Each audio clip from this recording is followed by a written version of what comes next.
The dress didn't fit. Marlowe Vance knew it the moment she stepped into the tiny back room of the Black Hollow Ridge Church, her hands trembling as she tried to fasten the buttons that refused to close over her broad back. The fabric, yellowed with age and smelling faintly of camphor and someone else's dreams, pulled tight across her shoulders and gaped at the waist. She'd bought it for $2 from a widow in town who'd looked her up and down with barely concealed pity before shoving the garment into her arms. "It was my daughter's," the woman had said flatly. "She died before she could wear it." Marlowe hadn't asked how. She'd taken the dress, paid her money, and left before the woman could change her mind or add some cutting remark about how someone like Marlowe had no business wearing white anyway. Now, standing alone in the musty room with its single cracked mirror, she stared at her reflection and felt the familiar weight of shame settle over her like a second skin. Her face was too round, her arms too thick, her entire body a collection of soft curves that the harsh frontier seemed to reject on principle. The dress's delicate lace looked almost mocking against her ruddy skin, which bore the marks of too many years working in her uncle's boarding house, burns from cook stoves, calluses from scrubbing floors, the permanent tired shadows under her eyes. She was 24 years old, and this was supposed to be her wedding day. Outside, she could hear them gathering. The good people of Black Hollow Ridge, filling the pews with their Sunday clothes and their sharp tongues. She'd heard the whispers all week, ever since Wade Mercer had posted his advertisement in the territorial newspaper. Widower with child seeks sturdy woman for practical arrangement. Marriage in name, room and board provided, no romance expected. Half the unmarried women in 3 counties had apparently responded. Marlowe had only sent her letter because her uncle had forced her to, tired of feeding another mouth and eager to be rid of the niece he'd taken in as a grudging favor 8 years ago when her parents died. She still didn't know why Wade had chosen her. The door creaked open. Marlowe spun around, instinctively crossing her arms over the gaping buttons. But it was only Mrs. Chen, the Chinese laundress who lived on the edge of town, and was one of the few people who'd ever shown Marlowe any kindness. "They're ready," Mrs. Chen said quietly. Her English was accented but precise, her dark eyes sharp and knowing. She looked at Marlowe's face, then at the dress, and something sad flickered across her features. "You don't have to do this." "Yes, I do." Marlowe's voice came out rougher than she intended. "I've got nowhere else to go." Mrs. Chen stepped closer, her small hands surprisingly strong as she helped wrestle the buttons closed. "Then walk with your head up. They'll look for weakness. Don't give it to them." Marlowe wanted to laugh. Weakness was all she had. Weakness and desperation and the crushing knowledge that at 24 she'd already been passed over, dismissed, and declared unwanted by everyone who'd ever known her. Her uncle called her lazy. The other girls in town called her ugly. The men didn't call her anything at all. They simply looked through her as if she didn't exist. Except Wade Mercer, apparently, who'd read her terrible, hastily scrawled letter and decided she'd do. "I can't breathe," Marlowe whispered as Mrs. Chen tugged the final button closed. "Then breathe shallow." Mrs. Chen turned her toward the door. "And remember, a husband is better than an uncle, even a cold one." The hallway outside seemed to stretch on forever. Marlowe's borrowed shoes, too tight, pinching her feet with every step, clicked against the wooden floorboards. Somewhere ahead, she could hear the murmur of voices, the rustle of fabric, a child's high-pitched laugh quickly shushed. She rounded the corner. The church was small, just a simple wooden structure with rough-hewn pews and a cast-iron stove in the corner fighting a losing battle against the October cold. But it was packed, every seat filled, faces turning toward her as she appeared in the doorway. And oh, the expressions. Marlowe saw it all in that first terrible moment.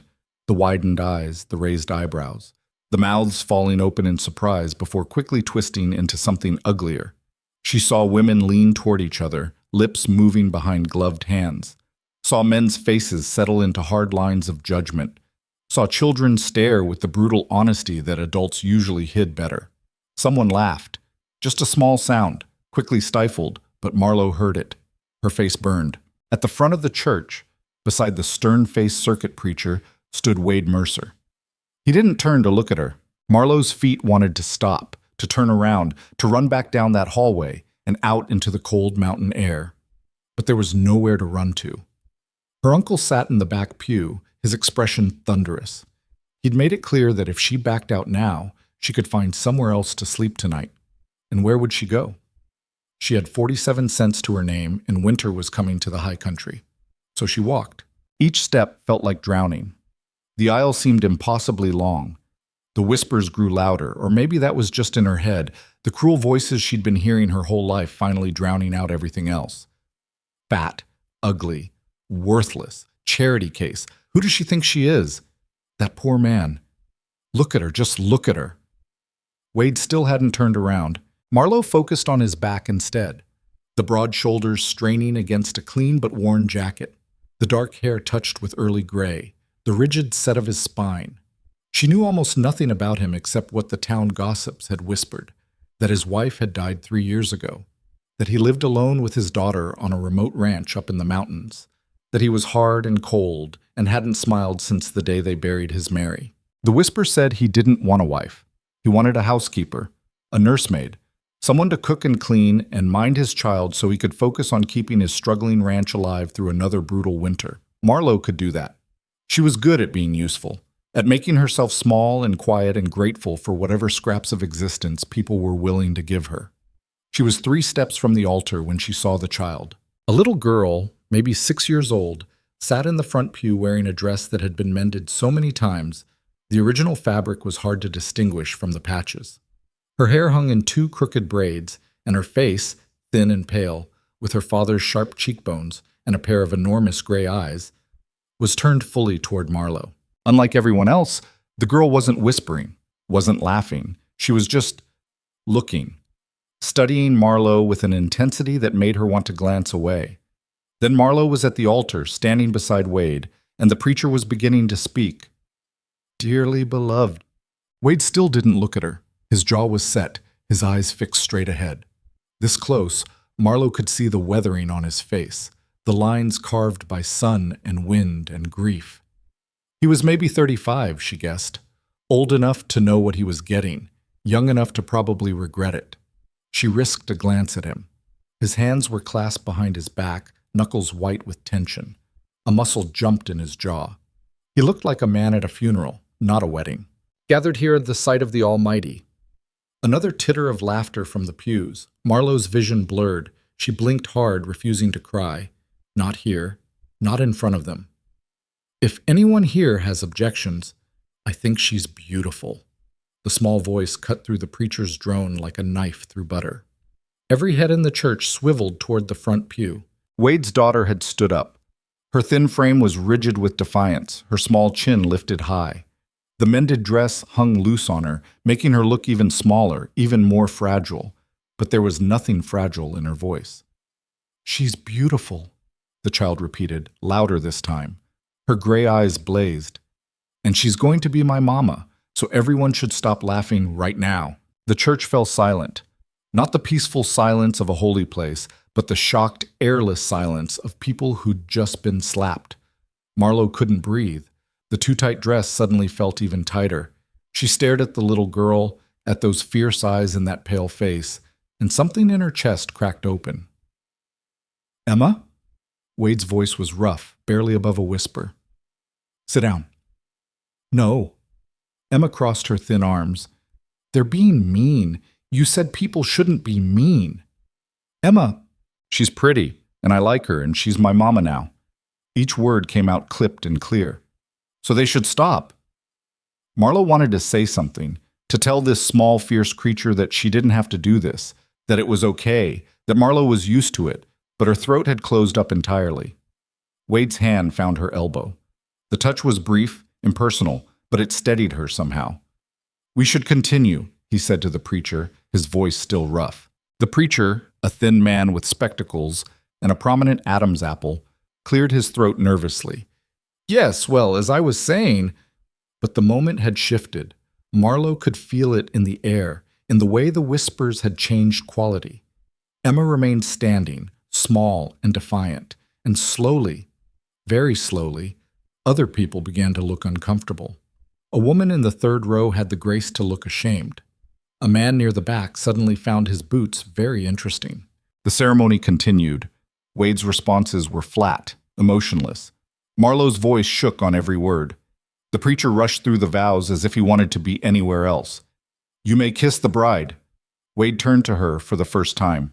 His eyes, gray like his daughter's but harder, more guarded, met hers briefly. She saw nothing there, no warmth, no welcome, nothing but resignation and maybe a flicker of something that might have been apology. He leaned in. His lips brushed her cheek, dry and quick and utterly without feeling. "Thank you," he murmured, so quietly only she could hear, "for doing this." Then he stepped back, turned to the preacher, and signed the marriage certificate with sharp, angry strokes. Marlowe's hand shook so badly she could barely hold the pen. Her signature came out crooked and childish. The preacher added his own name, then rolled up the paper as if eager to be rid of it. "Congratulations," he said, but he didn't meet their eyes. The church began to empty quickly. No one approached to offer good wishes. No one smiled. They filed out into the cold October afternoon, still whispering, still casting glances over their shoulders. Marlowe stood at the altar, alone in her too tight dress, and watched them go. Her uncle didn't even look back, just grabbed his hat and left, his duty done. Small fingers slipped into hers. Marlowe looked down. Emma had come to stand beside her, the little girl's hand warm and surprisingly strong in her own. Those gray eyes looked up at her with something that might have been hope. "I meant it," Emma said. "You are beautiful. You have kind eyes." Marlowe's throat closed again. She managed to squeeze the small hand gently. "Thank you," she whispered. "Emma, come." Wade stood by the door holding a battered hat. "We need to get back before dark." The ride to the ranch was silent except for the creak of the wagon and the sound of hooves on frozen ground. Marlowe sat on the hard bench seat, Emma wedged between her and Wade. The little girl kept sneaking glances at her, but Wade stared straight ahead, his jaw tight. The town of Black Hollow Ridge fell away behind them. They climbed into the mountains, following a narrow track that wound between towering pines. The air grew colder. Snow dusted the highest peaks, visible between the trees. "How far?" Marlowe finally asked. "Another hour." Wade didn't look at her. "Maybe more. The track's bad this time of year." Silence fell again. Emma's head began to droop against Marlowe's arm. The child was lighter than she should be, Marlowe thought. Too thin. "She sleeps in the wagon," Wade said quietly, noticing Marlowe's concern. "It's the movement. Only time she really rests." "Why?" He was quiet so long she thought he wouldn't answer. Then, "Nightmares, since her mother died." Marlowe wanted to ask more, but something in his face stopped her. Instead, she carefully shifted so Emma could lean more comfortably against her side. The little girl made a soft sound and burrowed closer. The wagon climbed higher. The trees grew thicker, blocking out the pale afternoon sun. In the shadows between the trunks, Marlowe thought she saw movement, deer maybe, or elk, or something else. She'd heard the stories about these mountains. Wolves, bears, mountain lions, things that killed livestock and sometimes killed people too. "It's isolated," Wade said, as if reading her thoughts. "The ranch. Closest neighbor is 5 miles. Town is 8 miles on good days, 10 or more when the snow gets bad." "I understand." "Do you?" Now he did look at her, and there was something sharp in his gaze. "Because there's no going back. Not in winter. Once the passes close, we're cut off until spring." I said I understand. He studied her face for a long moment, then turned back to the road. "We'll see." The ranch, when they finally reached it, was smaller than Marlowe had expected. A single-story log cabin with a stone chimney, a barn that leaned slightly to one side, a chicken coop, and a corral holding 3 horses and a cow. That was it. No other buildings. No neighbors visible in any direction. Just mountains and trees and the vast cold sky. Wade pulled the wagon to a stop. Emma stirred, blinking sleepily. "We're home," Wade said. Then, as if the word pained him, "Welcome to Mercer Ranch." Marlowe climbed down from the wagon, her stiff legs nearly giving out. The borrowed shoes had rubbed blisters on both heels. The too-tight dress made every breath an effort. She stood in the yard looking at the small, dark cabin and felt the full weight of what she'd done settle over her. This was her home now. This isolated cabin in the wilderness with a man who didn't want her and a child she didn't know. No way back. No escape. Emma grabbed her hand again up. "Come on, I'll show you inside." The cabin was dark and cold. Wade went immediately to the fireplace and began building up the banked coals. Emma pulled Marlowe through the single main room, a kitchen area with a cast iron stove and a battered table, a sitting area with 2 chairs and a pile of mending, a curtained alcove that must be Wade's sleeping space. Another small door led to what Emma announced was my room, a tiny space with a narrow bed and a trunk. "You'll sleep in my father's room," Emma said matter-of-factly. "That's what married people do." Marlowe's face burned. She glanced toward Wade, but he was focused on the fire, his back to them. "Emma?" he said without turning around. "Show her where things are. Then you need to help with the chickens before dark." "Yes, Papa." The little girl led Marlowe through an inventory of the cabin's contents. The flour bin, nearly empty. The root cellar, half full of wrinkled potatoes and some dubious-looking carrots. The water barrel, which needed filling from the creek. The firewood stack, low, would need cutting soon. The pantry, sparse, just some dried beans and salt pork. "Mama used to cook," Emma said quietly, running her hand along the edge of the kitchen table. "Really good. But Papa and me were not so good at it. We mostly just eat beans." "I can cook," Marlowe offered. Emma's face brightened. "Really?" "Well," Marlowe hesitated. The truth was she could cook basic things, the kind of simple meals her uncle's boarding house had required. Nothing fancy, nothing like what a real frontier wife should probably know. "I can try. That's more than we do now." Emma smiled, a genuine smile that transformed her thin face. "I'm glad you're here." The words hit Marlowe harder than they should have. She blinked against the sudden sting in her eyes. "I'm glad too." Wade appeared in the doorway. He'd taken off his jacket, revealing a faded work shirt that had been patched at the elbows. "Emma, chickens, now." "Can Marlowe help?" "She needs to get settled." Wade's eyes flicked to Marlowe briefly. "Your trunk is by the door. You can put your things in the chest at the foot of the bed. I'll sleep in the loft tonight." He left before Marlowe could respond. Through the window, she watched him stride toward the barn, his shoulders tight. Emma sighed. "He's not mean," she said, as if apologizing for him. "He's just sad. All the time." "I know." "Do you?" Marlowe looked at the little girl and saw an old soul looking back at her. "Yes," she said quietly. "I know what sad looks like." Emma nodded slowly, as if this answer satisfied something. "Then maybe you'll understand each other. Someday." She skipped out to tend the chickens, leaving Marlowe alone in the dim cabin. The trunk by the door was small and battered. Marlowe opened it, looking at the pitiful collection of her worldly possessions: 2 worn dresses, a nightgown with a frayed hem, a shawl her mother had knitted before she died, a small Bible, a hairbrush with missing bristles, and a bundle of letters tied with string. She carried the trunk to Wade's, to their room. The space was barely big enough for the narrow bed and the chest Emma had mentioned. A single small window looked out toward the mountains. The bed was neatly made with rough blankets. A pair of boots sat beside it. On the wall hung a faded photograph in a simple frame. Marlowe stepped closer to look. A woman's face gazed back at her. Young, pretty, with delicate features and a gentle smile. Mary Mercer. Wade's first wife. Emma's real mother. The woman Marlowe could never replace. She turned away from the photograph and began unpacking her trunk, putting her few possessions into the chest. The letters went in last. She held them for a moment, running her thumb over the string that bound them. Letters from her sister, from Lily. The last one had come 2 years ago from a mining town 300 miles south. "I'm working in a saloon," Lily had written in her careful script.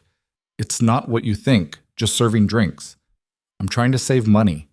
I'll send for you soon, Marlowe, I promise. We'll have our own place, just us, like we always planned." But no money had come, no more letters. Marlowe had written back 6 times, but the letters had all returned marked addressee unknown. The saloon had burned down, she'd learned later. Some said Lily had died in the fire. Others said she'd run off with a gambler.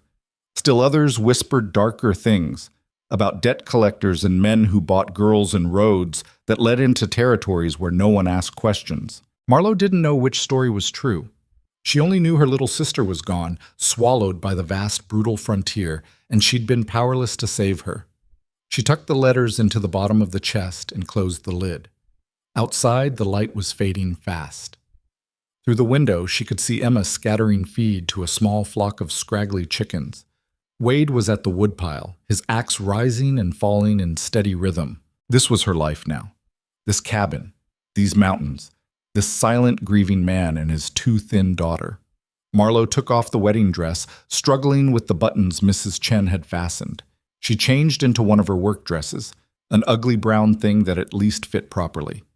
Then she went to the kitchen and stared at the contents of the pantry, trying to figure out what kind of meals she could possibly make from beans, salt pork, and some questionable flour. The door opened. Emma came in, bringing cold air and the smell of chickens. 6 eggs, she announced proudly, holding out a small basket. That's good for this time of year. They don't lay much when it gets cold. Then we should use them carefully, Marlowe said. An idea was forming. Do you have any milk? From Bessie, in the spring house. And that flour, is it still good? Emma peered into the bin and shrugged. I think so. It took Marlowe an hour of fumbling in the unfamiliar kitchen, but she managed to produce a meal. Johnny cakes from the flour and eggs, fried salt pork, beans sweetened with a tiny bit of molasses she'd found in the back of the pantry. Not fancy, probably not even good by most standards, but it was hot and it was more than beans. Wade came in as she was setting the table. He stopped in the doorway, staring at the plates. We don't usually bother with setting the table, he said. Oh. Marlowe's face burned. I just thought, it's fine. He sat down heavily in one of the chairs. Emma, wash your hands. They ate in silence. Marlowe kept her eyes on her plate, too nervous to look up. The Johnny cakes had turned out unevenly. Some parts burned, others still doughy. The pork was probably too salty. The beans were... This is good, Emma said, her mouth full. Wade grunted something that might have been agreement. Marlowe risked a glance at him. He was eating steadily, mechanically, the way a man ate fuel rather than food. His face was unreadable. After dinner, Wade went back outside to check on the animals. Emma helped Marlowe clear the dishes, chattering about the chickens and the horses and how one of the barn cats had just had kittens. Can I show you tomorrow? Emma asked. The kittens? They're really small and one is all black except for white feet. And, Emma? Wade stood in the doorway again. Bedtime. But now. The little girl's face fell, but she obeyed. She gave Marlowe a quick hug, surprising and fierce, then disappeared into her small room. Wade lingered by the door. She likes you, he said finally. She's a good child. She's lonely. He rubbed his face, suddenly looking exhausted. I work too much. Can't give her what she needs. That's why He gestured vaguely between them. Why I sent for someone. I'll do my best. I know you will. He paused. Or you wouldn't have come to a place like this. Wouldn't have married a stranger. There was something in his voice, not quite sympathy, but maybe understanding. Marlowe met his eyes for the first time all day. We're both doing what we have to do, she said quietly. He nodded slowly. I guess we are. He moved toward the ladder that led to the loft. I'll be up there if you need anything. Privy's out back. Bar the door before you sleep. Bar the door? Bears, he said shortly. And sometimes wolves come down this far. Just bar it. He climbed the ladder and disappeared into the darkness above. Marlowe stood alone in the kitchen, listening to the fire crackle and the wind beginning to pick up outside. She'd never lived anywhere that required barring the door against wild animals before. She checked on Emma, finding the child already asleep, curled into a tight ball under thin blankets. Marlowe added her own shawl on top, tucking it gently around the small form. Then she went to the room that was now supposedly hers, closed the door, and sat on the edge of the narrow bed. The photograph of Mary Mercer seemed to watch her from the wall. I'm not trying to take your place, Marlowe whispered to the image. I couldn't if I tried. The woman in the photograph smiled gently, frozen forever, in happier times. Marlowe lay down on the bed without undressing, pulling the rough blanket over herself. Above her she could hear the faint sound of movement as Wade settled in the loft. Outside, something howled, wolf or coyote or something else entirely. She closed her eyes and tried not to think about how far she was from anything she'd ever known. Tried not to think about the long winter ahead, trapped in this cabin with strangers. Tried not to think about Lily, lost somewhere in the wilderness, maybe dead, maybe worse than dead. Instead, she thought about Emma's fierce little voice in the church. She's beautiful. No one had ever called her beautiful before. No one had ever defended her. No one had ever looked at her with anything but pity or contempt or indifference. But a 6-year-old girl with crooked braids and mended dresses had stood up in front of an entire town and claimed her. Marlowe fell asleep with that thought, and for once her dreams were not entirely dark. She woke to screaming. Marlowe jerked upright, heart pounding, completely disoriented in the darkness. The screaming continued, high-pitched, terrified, coming from Emma's room.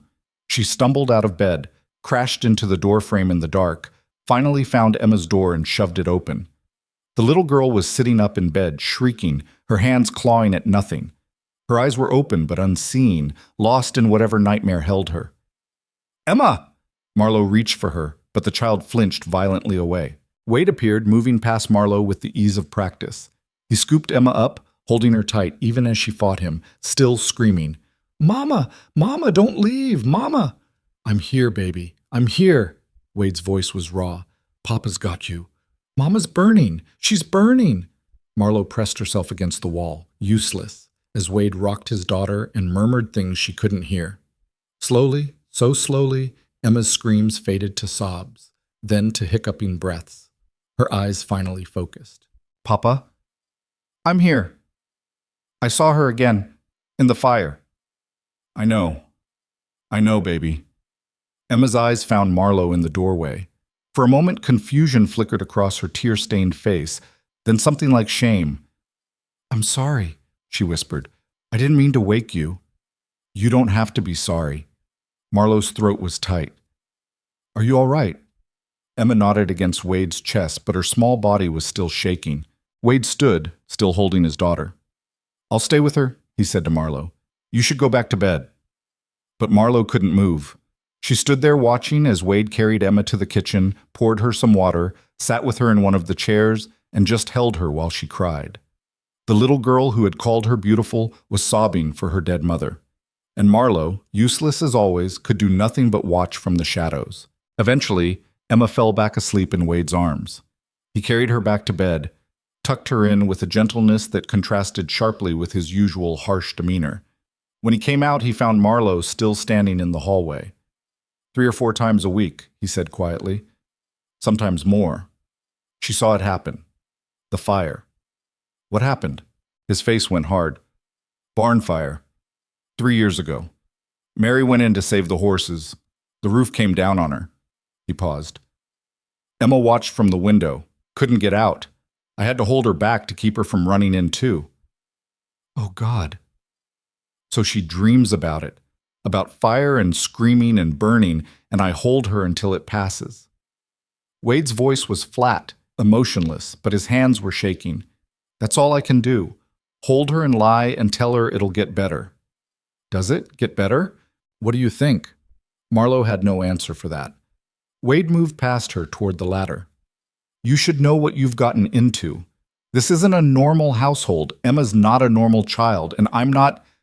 He stopped, his back to her. I'm not what anyone would want. I needed help. You needed a home. That's all this is. I know. Do you? He looked at her over his shoulder. Because I need you to understand. I can't give you anything except room and board.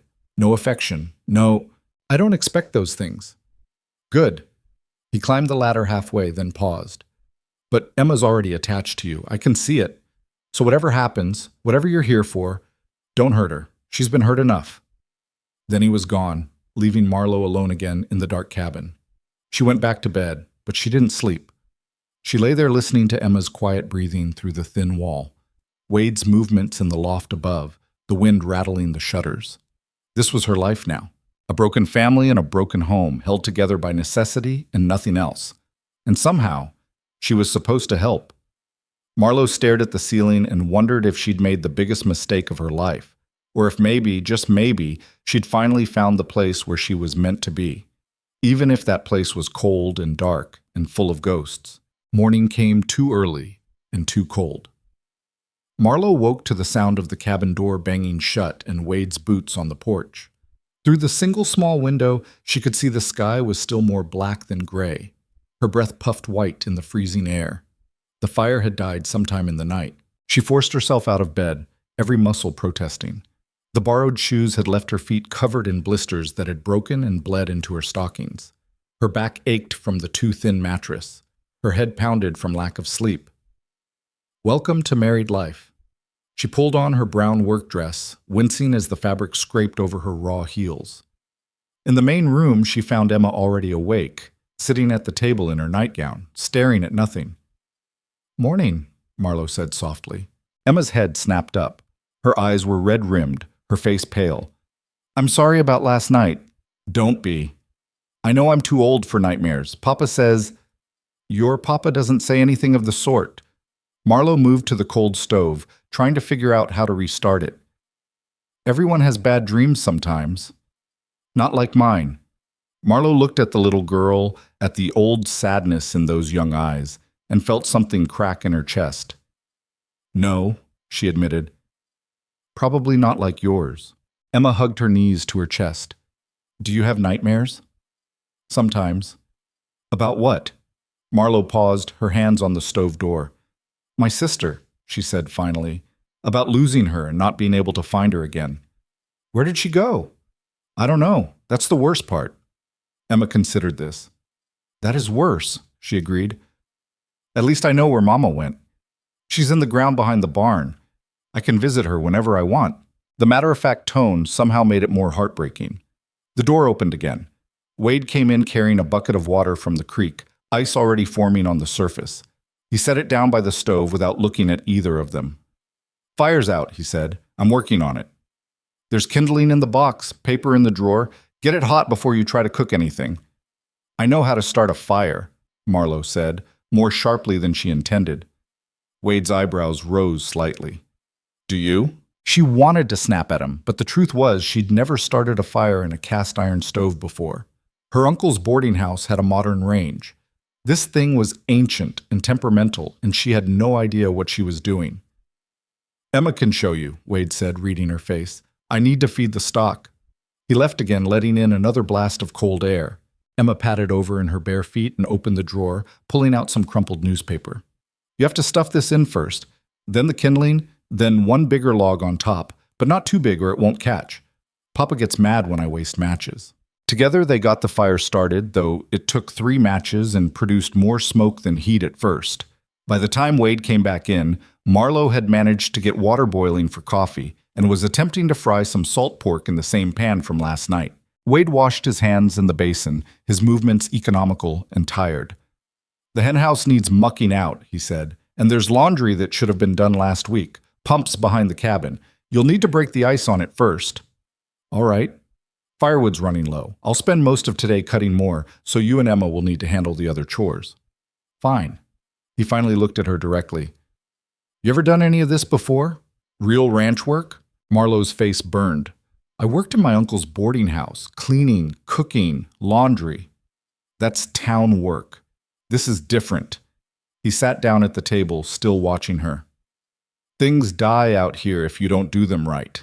Animals starve, crops fail, people freeze." "I'll learn." "You better." He rubbed his eyes. "Because I can't do everything myself anymore. That's why you're here." The words stung more than they should have. Marlowe turned back to the stove, blinking hard against tears she refused to let fall. Emma touched her father's arm. "Don't be mean, Papa." "I'm not being mean. I'm being honest." But some of the harshness left his voice. "Your mama knew all this stuff already. She grew up on a ranch, knew animals, knew the land. She could—" He stopped abruptly. "Doesn't matter. That was then."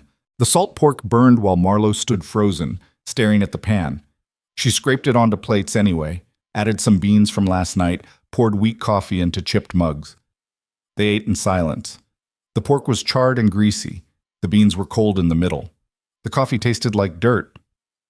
Wade ate it all without comment, then stood. "I'll be in the north timber. If something happens, ring the bell by the barn 3 times. I'll hear it."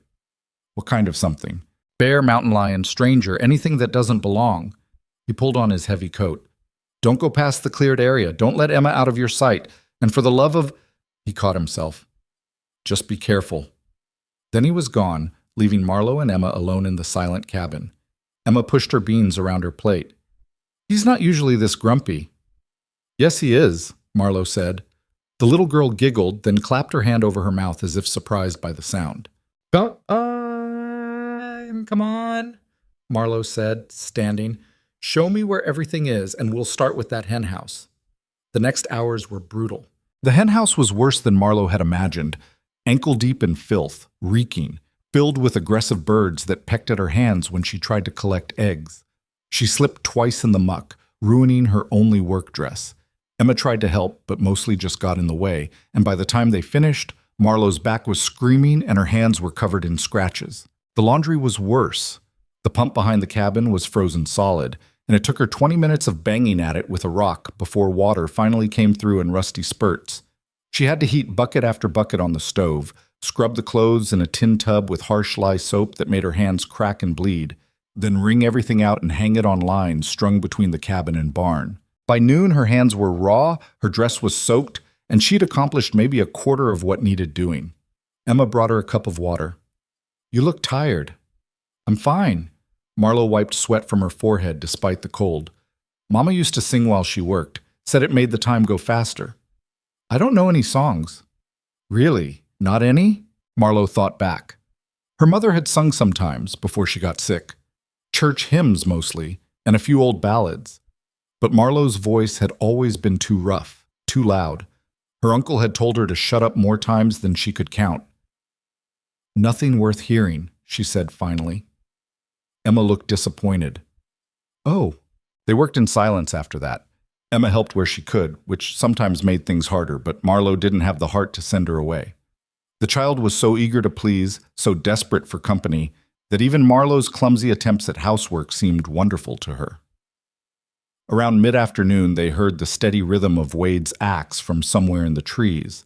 The sound was oddly comforting. At least it meant he was still there, still within earshot if something went wrong. Marlowe was hanging the last of the laundry when Emma suddenly grabbed her arm. "What's that?" Marlowe followed the child's pointing finger. At the edge of the clearing, something large and dark was moving through the trees. Her heart stopped.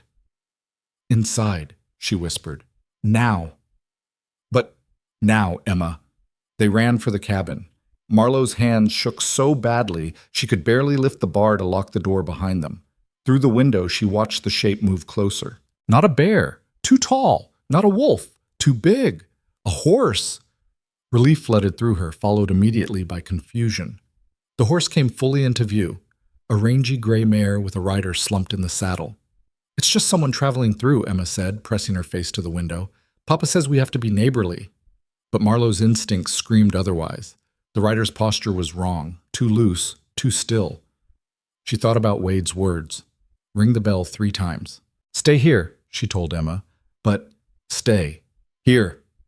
Marlowe grabbed the heaviest iron pan from the stove and stepped out onto the porch. The cold hit her like a fist. The horse had stopped about 20 feet from the cabin, standing with its head down. The rider didn't move. "Hello?" Marlowe called. Her voice sounded thin in the vast silence. No response. She moved closer, the pan raised. "I said hello. State your business." The figure swayed slightly in the saddle, then, slowly, toppled sideways and hit the ground with a heavy thud. Marlowe ran forward before she could think better of it. The rider was a man, maybe 30, with a dark beard and clothes that had once been fine but were now torn and stained. Blood soaked his left side, spreading across the dirt. His eyes flickered open. "Please," he rasped. "They're coming." "Who's coming?" "Pike's men, 3 of them. Maybe a mile back." His hand clutched at her dress. "Rode all night. Couldn't shake them. Need to hide." He passed out. Marlowe stood there, frozen, her mind spinning. She should get Wade. She should ring the bell. She should... Hoofbeats, distant but getting closer. She made a decision she'd probably regret. "Emma," she shouted, "help me!" Together, they dragged the unconscious man into the cabin. He was heavy, dead weight, and by the time they got him inside, both Marlowe and Emma were panting. Marlowe barred the door, then ran to the window. 3 riders emerged from the trees, hard-looking men with guns on their hips and mean expressions. They circled the clearing slowly, eyes scanning. The gray horse still stood in the yard, reins trailing. One of the men dismounted. He was tall, broad-shouldered, with a scar running from his eye to his jaw. He walked toward the cabin with the easy confidence of someone who'd never been told no. He knocked on the door. 3 slow, deliberate strikes. "Open up," he called. "We're looking for someone." Marlowe's heart hammered. Emma pressed against her side. The injured man was bleeding all over Wade's floor, unconscious and useless. The knocking came again, harder. "I said open up. I can see smoke from your chimney. I know someone's in there." Marlowe looked at Emma, at those wide, frightened eyes. Thought about Wade, somewhere in the trees, too far to hear anything but the bell. Thought about the iron pan in her hands, and how utterly inadequate it was against 3 armed men. She opened the door 6 inches, keeping her body blocking the gap. The scarred man smiled. It didn't reach his eyes. "Morning, ma'am. Sorry to disturb you. We're tracking a horse thief. Man stole a valuable animal from our employer. Saw his horse in your yard." "I haven't seen anyone," Marlowe lied. "That's so?" He looked past her, trying to see into the cabin. "Then whose horse is that?" "Must have wandered in. Horses do that sometimes." "Huh." He leaned closer. Marlowe caught the smell of whiskey and tobacco. "You live here alone?" "My husband's nearby." "Nearby's not here." The smile widened. "Look, ma'am, we don't want any trouble. Just let us check your cabin and we'll be on our way. If you're hiding the thief, well, that'd make you an accomplice. Wouldn't want that." "I told you I haven't seen anyone. And I'm telling you I don't believe you." His hand moved toward the door. "So we're coming in whether you—" The sound of a rifle cocking cut through the air. "Step away from my wife." Wade stood 20 feet behind the men, his rifle leveled at the scarred man's back. His face was utterly calm, but something in his eyes made Marlowe's blood run cold. The scarred man turned slowly, hands visible. "Easy, friend. Just looking for a horse thief." "Don't care what you're looking for. This is private property. You're trespassing. We've got legal authority." "Not out here, you don't." Wade's voice was flat. "Out here, I'm the law. And I'm telling you to get on your horses and leave." One of the other men shifted in his saddle, hand drifting toward his gun. Wade's rifle moved fractionally to cover him. "I wouldn't," Wade said quietly. The scarred man's jaw tightened. "You're making a mistake." "Probably. But it's my mistake to make." Wade gestured with the rifle. "Go." For a long moment, no one moved. The tension stretched so tight Marlowe thought something would break. Then the scarred man laughed, but it was an ugly sound. "All right, we'll leave. But my employer, Mr. Pike, he's not going to like hearing how uncooperative you were." "Don't care about that either." The men mounted their horses, but as they turned to leave, the scarred man looked back at Marlowe. "We'll be around these parts a while, ma'am. If you see anything, you'll want to tell us. Mr. Pike rewards cooperation, and he punishes lies."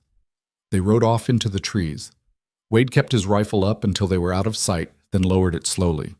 "Inside," he said. "Now." Emma ran to him immediately. Wade scooped her up with one arm, still holding the rifle with the other. He looked at Marlowe. "What did you do?" "There's a man inside. He's hurt. Those men were chasing him." Wade's expression went dangerously blank. "You let a stranger into my house." "He was dying." "I don't care if he was bleeding out on my porch. You don't know him. Don't know what he did. Don't know if he's dangerous." Wade pushed past her into the cabin. He stopped when he saw the unconscious man on the floor. "Hell! He said they were coming. I had to—" "You had to nothing." Wade set Emma down. "You should have rung the bell and let me handle it. Now we've got Pike's men sniffing around and a stranger bleeding all over my floor and—" He rubbed his face hard. "Do you have any idea what you've done?" "I saved his life." "Maybe. Or maybe you've just put all of us in danger." Wade knelt beside the injured man, checking his pulse. "He's alive." "Barely." He looked up at Marlowe. "You know anything about bullet wounds?" "No." "Then you're about to learn." The next hour was one of the worst of Marlowe's life. They hauled the man onto Wade's bed. Wade sent Emma out to fetch water and clean rags while he cut away the stranger's shirt. The bullet had gone through his side, leaving an entrance wound in his back and an exit wound in front. "He's lucky," Wade muttered. "Missed anything vital, but he's lost a lot of blood."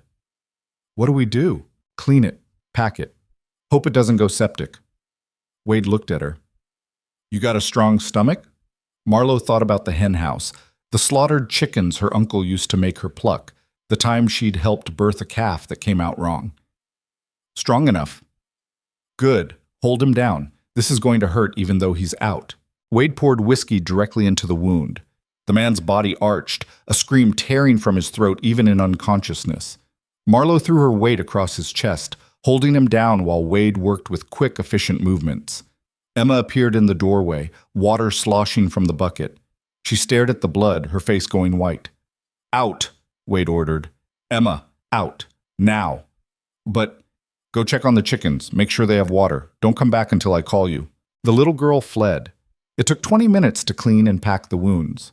By the end, Marlowe's dress was soaked with blood, and her arms were shaking from holding the man down. Wade bandaged the stranger's torso with strips torn from an old sheet, working with the practiced ease of someone who'd done this before. Where'd you learn that? Marlowe asked. War. He didn't elaborate. Help me turn him. They got the man onto his side so the wounds could drain. Wade covered him with a blanket, then stood and looked at the mess they'd made of his room. He stays here, Wade said. You can sleep in Emma's room tonight. I'll take the loft. For how long? However long it takes for him to either get better or die. Wade looked at her. And when he wakes up, I'm going to find out exactly what kind of trouble you've invited into my house. He left to find Emma. Marlowe sank into a chair, suddenly exhausted. The stranger lay unconscious in the bed, his breathing shallow but steady. In the firelight, she could see he was younger than she'd thought, maybe late 20s. His face was lean, almost gaunt, with high cheekbones and a strong jaw beneath the beard. Who was he? What had he done to have Pike's men after him? And who was this Pike person that even his name seemed to put fear into Wade? The man stirred, mumbling something incoherent. Marlowe fetched fresh water and a cloth, wiping the sweat from his forehead. His eyes flickered but didn't open. You better be worth it, she whispered. Whatever trouble you've brought. Night fell. The stranger developed a fever, thrashing and mumbling in delirium. Wade relieved Marlowe around midnight, sending her to sleep in Emma's tiny room where the little girl was already curled up under her blankets. Marlowe lay down onto the hard floor, using her shawl as a pillow. Through the thin wall, she could hear Wade moving around, the stranger's labored breathing, the creak of floorboards. Emma's hand reached down from the bed, small fingers finding Marlowe's in the darkness. Is he going to die? The child whispered. I don't know. Papa's angry. I know. Are you scared? Marlowe thought about lying, about giving the child some comfort, but Emma deserved honesty. Yes, she said. I'm scared. Emma's fingers tightened around hers. Me too. They lay like that in the darkness, holding hands across the gap between floor and bed, while outside the wind picked up and somewhere in the distance a wolf howled at the cold stars. The stranger woke 3 days later. Marlowe was changing his bandages when his eyes suddenly snapped open. He stared at her with wild incomprehension, then tried to sit up. The movement tore at his wounds and he gasped, falling back. Don't move, Marlowe said. You've been shot. Where? His voice was a croak. Where am I? Mercer Ranch. You rode in 4 days ago with Pike's men on your tail. Recognition flickered in his eyes, followed by panic. They found me? They're gone. For now. He relaxed slightly, then seemed to really see her for the first time. You helped me. My husband wasn't happy about it. Smart man. He tried to smile, but it came out as more of a grimace. I'm Thomas Barrett. Marlowe Mercer. Thank you, Mrs. Mercer, for not turning me over to them. Don't thank me yet. My husband still might do it himself once you're strong enough to talk. As if summoned, Wade appeared in the doorway. He looked at Thomas with flat, assessing eyes. You're awake. Seems like. Good. Then you can tell me why I shouldn't tie you to that horse and send you back to whoever you stole it from. Thomas struggled to sit up. This time he made it, though sweat broke out on his forehead from the effort. I didn't steal anything. That horse is mine. I bought her fair and square 2 years ago in Denver. Then why are armed men hunting you? Because I made the mistake of winning at cards. Wade's expression didn't change. Explain. Thomas took a shaky breath. I was in a mining camp about 40 miles south of here. Played poker with some men. Won about $300 off one of them. Man named Dorian Pike. He didn't take kindly to losing. Pike. Wade's jaw tightened. Dorian Pike? You know him? I know of him. Wade's voice had gone hard. He's got a ranch east of here. Runs cattle, supposedly. But everyone knows the real money comes from other things. Gambling dens, saloons, girls he brings in from back east and puts to work whether they want to or not. Marlowe's breath caught. Girls? Wade glanced at her, then back to Thomas. Pike's got connections to half the corrupt officials in the territory. Sheriffs, judges, territorial government. Cross him and you don't just have his men after you. You've got the law too, such as it is. Which is why I ran, Thomas said. He claimed I cheated. Said I owed him not just the money, but interest. Sent his men after me. He touched his bandaged side. They caught up about a mile from here. I got lucky. Lucky? Wade snorted. You led them straight to my property. Now Pike knows I'm involved. I'm sorry. I didn't mean... Don't care what you meant. Care what you did. Wade moved closer, looming over the bed. Those men saw my wife, saw my daughter. Now they know we lied to them. You think Pike's going to forget that? Papa. Emma had crept into the room, her face worried. Don't be mean. This isn't mean, baby. This is me keeping us safe. But Wade's voice softened slightly when he looked at his daughter. Go help Marlowe with breakfast. But now. Emma left reluctantly. Wade turned back to Thomas. You've got 2 days to heal enough to ride. Then you're gone. I don't care where you go, long as it's far from here. I understand. Do you? Because if Pike's men come back, I'm not protecting you. I'll hand you over myself if that's what it takes to keep my family safe. I said I understand. They stared at each other for a long moment. Then Wade left, his boots heavy on the floor. Thomas looked at Marlowe. He really would turn me in. Yes, Marlowe said quietly. He would. He's got a daughter to protect. And you? Would you turn me in? Marlowe thought about it. About the fear in Emma's eyes when Pike's men had circled the cabin. About Wade's warning that she'd put them all in danger. About the very real possibility that she'd made a terrible mistake. I don't know, she said finally. Ask me again if they come back. She finished changing his bandages in silence, then left him to rest. In the kitchen, Emma was trying to make breakfast and making a mess of it. Flour dusted every surface. Eggs had been broken into a bowl with half the shells still in them. I wanted to help, Emma said, seeing Marlowe's expression. It's all right. Marlowe started cleaning up. We'll do it together. They worked side by side, Emma chattering about the kittens in the barn and how one of the chickens had stopped laying and maybe it was sick. Normal child talk, almost desperately normal, as if by ignoring the injured stranger in the next room, she could make him disappear. Wade came in from checking the stock. He washed his hands, sat at the table, and ate the breakfast Marlowe put in front of him without comment. The silence was heavy, oppressive. He seems nice, Emma offered finally. Mr. Barrett. Don't get attached, Wade said. I'm not. I just meant, Emma. Wade's voice was gentle but firm. He's leaving soon. Don't get attached. The little girl's face fell. She pushed her food around her plate, not eating. Marlowe wanted to say something to ease the tension, but she had no idea what. She'd caused this mess. She had no right to try to fix it. After breakfast, Wade went out to work. He was cutting firewood again, the steady rhythm of his axe carrying across the clearing. Marlowe cleaned the kitchen while Emma did her lessons. Simple reading and arithmetic that Wade had apparently been teaching her. Around midday, Thomas called out. Marlowe found him trying to get out of bed. I need to... He gestured vaguely, embarrassed. Oh. Marlowe's face burned. Right. Can you walk? Think so. She helped him to his feet. He swayed, grabbing the bedpost for support. Together they made it to the door and she pointed him toward the outhouse while she very deliberately looked anywhere else. When he came back, moving slowly and carefully, she helped him sit in one of the kitchen chairs instead of making him lie down again. Better than staring at the ceiling, he said, and maybe I can be useful. I'm decent with a knife. Could help with whatever you're cooking. You've been shot. The bullet went through my side, not my hands. Marlowe hesitated, then handed him some potatoes and a paring knife. Fine. But if you pass out and hit your head, I'm not explaining it to my husband.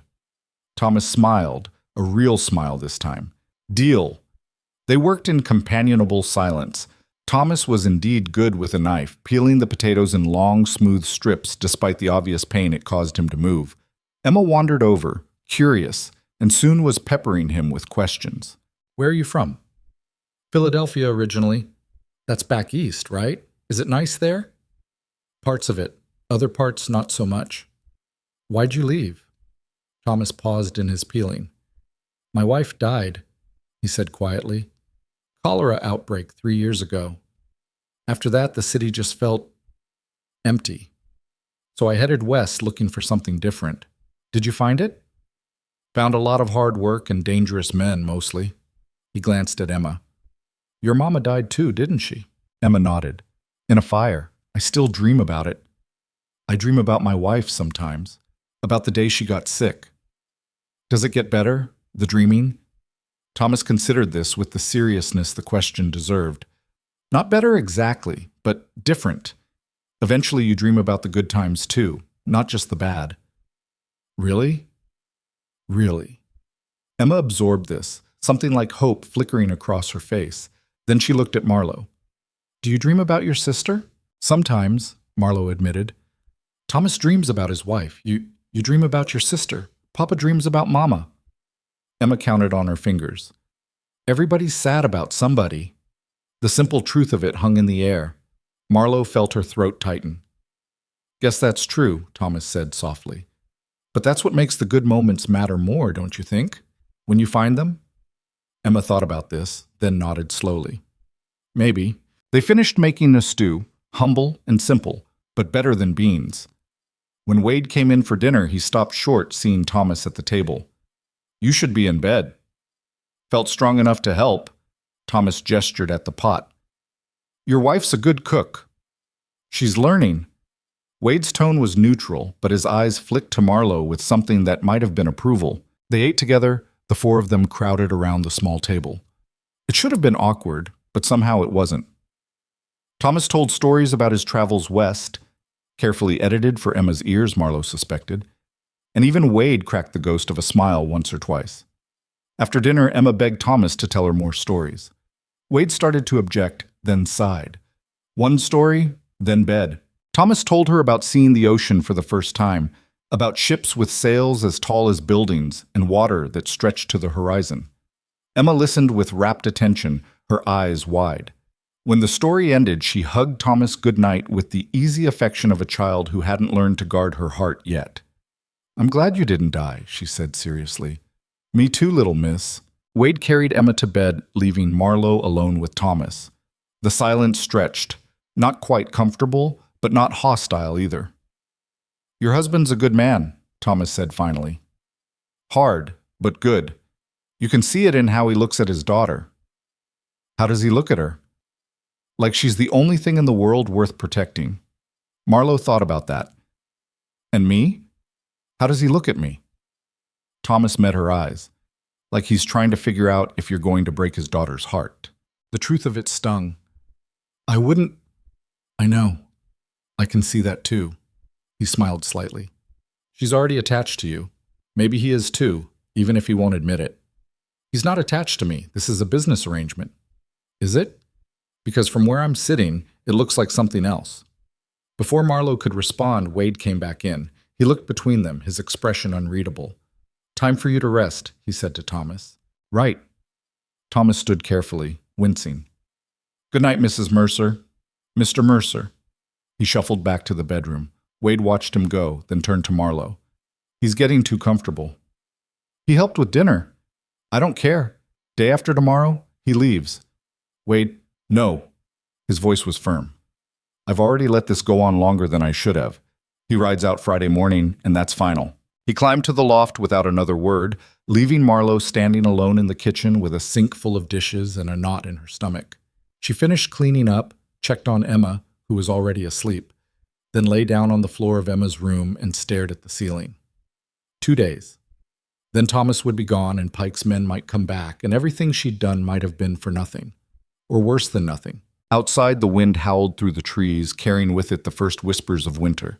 And somewhere in the darkness, Marlowe was certain men with guns and cold eyes were watching and waiting. Thomas didn't leave on Friday. He collapsed halfway to the barn Thursday evening, his fever spiking so high that Wade had to carry him back to bed, while Marlowe fetched cold water and clean rags. By morning, the wound had turned angry and red, infection spreading despite their best efforts to keep it clean. "He's not going anywhere," Wade said flatly, staring down at the unconscious man. "Not like this." "What do we do?" "Keep him alive. Hope it doesn't spread." Wade's jaw was tight. "And pray Pike's men don't come back while he's here." But luck had never been on Marlowe's side, and that afternoon proved no different. She was in the yard hanging laundry when she heard the horses. 3 riders, same as before, emerging from the trees with the casual arrogance of men who knew they held all the cards. The scarred man led them, his smile sharp and cold as a knife blade. Marlowe's hands froze on the clothesline. Her heart hammered so hard she thought it might break through her ribs. "Mrs. Mercer," the scarred man called out, touching the brim of his hat in mock courtesy. "Pleasure to see you again." Wade appeared from the barn, rifle already in his hands. "I told you to stay off my property." Now, we're just being neighborly, checking in on our friends." The man's eyes swept the ranch, lingering on the cabin windows. "Haven't seen that horse thief around, have you? The one who definitely didn't ride into your yard last week?" "No." "Funny thing." The scarred man dismounted slowly. "We found blood on the trail, fresh blood, leading right up to about here." He gestured at the ground near where Thomas had fallen. "Now, I'm no tracker, but that seems mighty suspicious. Could have been an animal." "Could have been." The man took a step closer. "Mind if we look around, just to ease our minds?" "I do mind." "See, that's the thing." The scarred man's smile never wavered. "Mr. Pike, he's not the kind of man who likes being lied to. And when someone lies to him, well, he tends to take it personal." Wade leveled the rifle. "Don't care what Pike likes or doesn't like. This is my land. You're not welcome on it."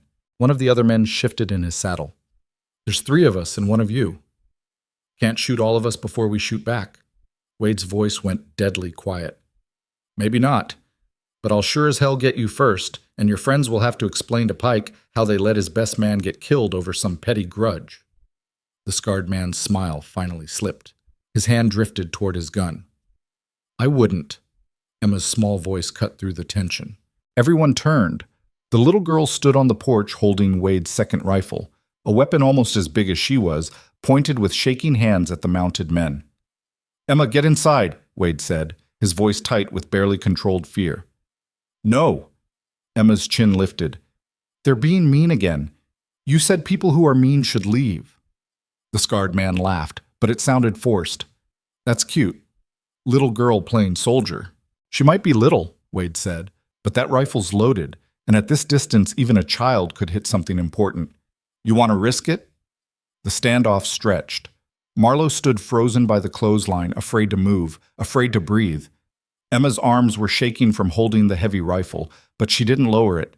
Finally, the scarred man raised his hands in mock surrender. "All right, we'll go. But you're making a mistake, Mercer. Pike doesn't forget. And when he finds out you're harboring a thief, if he finds out." "When?" The man mounted his horse. "It's only a matter of time, and then you'll wish you'd been more cooperative." They rode out, but slower this time, their eyes scanning every inch of the property, looking for evidence, looking for any excuse to come back. When they were finally out of sight, Wade lowered his rifle and strode to the porch. He took the weapon from Emma's trembling hands. "Don't ever do that again," he said, but his voice shook. "I was helping. You were scaring me to death." He pulled her into a fierce hug. "Don't ever do that again." Emma started crying against his chest. Wade held her, his own eyes suspiciously bright. Over his daughter's head, he looked at Marlowe. "This is your fault," he said quietly. "All of this." The words hit like a physical blow. Marlowe wanted to defend herself, to argue, but what could she say? He was right. She'd brought this danger to their door. She'd put Emma in a position where a 6-year-old felt she had to pick up a gun. "I'm sorry," she whispered. "Sorry doesn't fix it." Wade set Emma down gently. Go inside, baby. Check on Mr. Barrett. Emma fled. Wade turned to Marlowe, and the anger in his face was colder than any winter storm. The moment he can ride, he's gone. I don't care if his wound's healed or not. He leaves, and maybe, Pike will forget about us. And if he can't ride, if the infection, then I'll tie him to his horse and send him out anyway. Wade's voice was flat. I won't sacrifice my daughter for a stranger. Not for anyone. He walked away, leaving Marlowe standing in the yard with wet laundry flapping in the cold wind and shame burning in her chest. That night, Thomas's fever broke. He woke clear-headed for the first time in 2 days, weak but coherent. Marlowe was changing his bandages when his eyes focused on her face. What happened? His voice was raspy. You got worse before you got better. She kept her hand steady as she worked. Pike's men came back. Thomas went rigid. Is everyone? We're fine, for now. She tied off the fresh bandage. But my husband wants you gone the moment you can sit a horse. I don't blame him. Thomas struggled to sit up. I never should have come here, never should have put you all at risk. You were dying. Better me than that little girl. Marlowe thought about Emma standing on the porch with the rifle, her small body shaking but her voice steady. She's stronger than she looks. She's 6 years old. She shouldn't have to be strong. The truth of it sat heavy between them. Marlowe finished with the bandages and stood to leave, but Thomas caught her hand. Thank you, he said, for everything. I know what it's cost you. You don't know anything. Don't I? His eyes were too knowing. I've seen how your husband looks at you, like he wants to trust you but can't quite manage it, like you're a puzzle he hasn't figured out yet. Marlowe pulled her hand away. You should rest. Wait. Thomas shifted, wincing at the pain. There's something you should know. About Pike. I don't want to hear it. You need to, because this isn't over. He paused. Pike doesn't just run gambling dens and saloons. He's got his hands in worse things. Human trafficking, debt collection. He buys up people's debts and then uses them like slaves, works them to death in his mines or sells them to... He stopped. There are rumors about girls who disappear, about a network that stretches from here to the coast. Marlowe's blood went cold. Girls? Young ones, mostly. 15, 16, sometimes younger. Pike's men find them in mining camps, frontier towns, anywhere desperate people gather. They offer jobs, transportation, a better life. Then the girls vanish. Why are you telling me this? Thomas looked at her carefully. Because when Pike's man was here, I saw your face. When he mentioned girls being brought in from back east, you recognized something. Marlowe's hands clenched in her skirt. I don't know what you're talking about. Your sister, the one you dream about. His voice was gentle. How long has she been missing? 2 years. The words came out before Marlowe could stop them. She was working at a saloon, then it burned down and she disappeared and no one knows where she went. Which town? Silver Creek, about 300 miles south. Thomas closed his eyes. Silver Creek had one of Pike's operations, still does, probably. If your sister was there, don't. Marlowe stood abruptly. Don't say it. I'm sorry. Stop saying that, her voice cracked. Everyone's always sorry, but no one ever helps. No one ever does anything except feel sorry and move on. I would help if I could. You can't even help yourself. The words came out harsher than she intended, but Thomas just nodded. You're right. I'm a gambler who got in over his head and brought trouble to people who showed me kindness. I'm not exactly hero material. I didn't mean, yes, you did, and you're right. He lay back against the pillow. But for what it's worth, if your sister's still alive, Pike probably knows where she is. He keeps records, inventories. The word inventories made Marlowe's stomach turn. People aren't inventory. To him they are. She left before she could say something she'd regret. In the kitchen, Wade was teaching Emma how to clean the rifles. The little girl's hands moved with practiced care, too young to be handling weapons, but old enough to know they might need them. Is he awake? Wade asked without looking up. Yes. Good. Tomorrow morning he rides out. Wade, he's still weak. I don't care. Now he did look at her, and his eyes were hard. Every day he stays is another day Pike has reason to come back. I won't risk it. What if I told you he has information about Pike's operations? Then I'd say that's even more reason to get him away from here. Wade set down the rifle he was cleaning. Emma, go wash up for bed. But, Papa? Now. Emma left reluctantly. Wade waited until her door closed before speaking. I know what you're thinking, he said quietly. About your sister. About using Barrett to find her. How did you... You talk in your sleep. Not much, just a name. Lily. He rubbed his face tiredly. I'm sorry about your sister, truly. But I can't help you find her.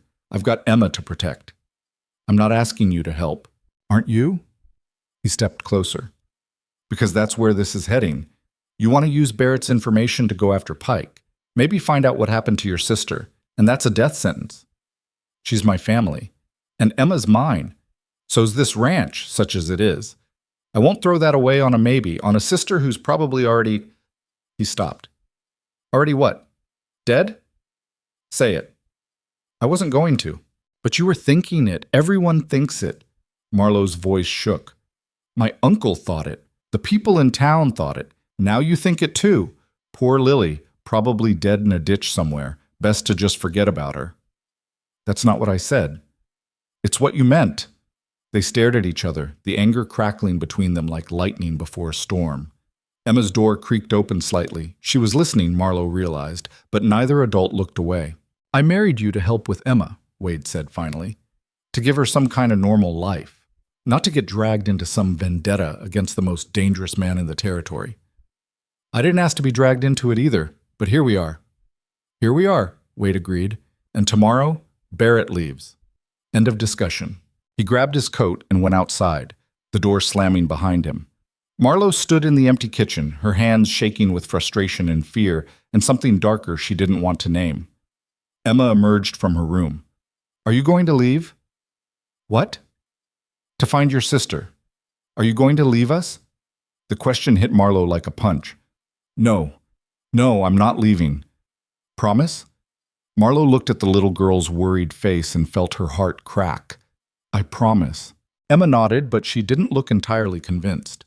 Mama promised too, that she'd always be here. Then she wasn't.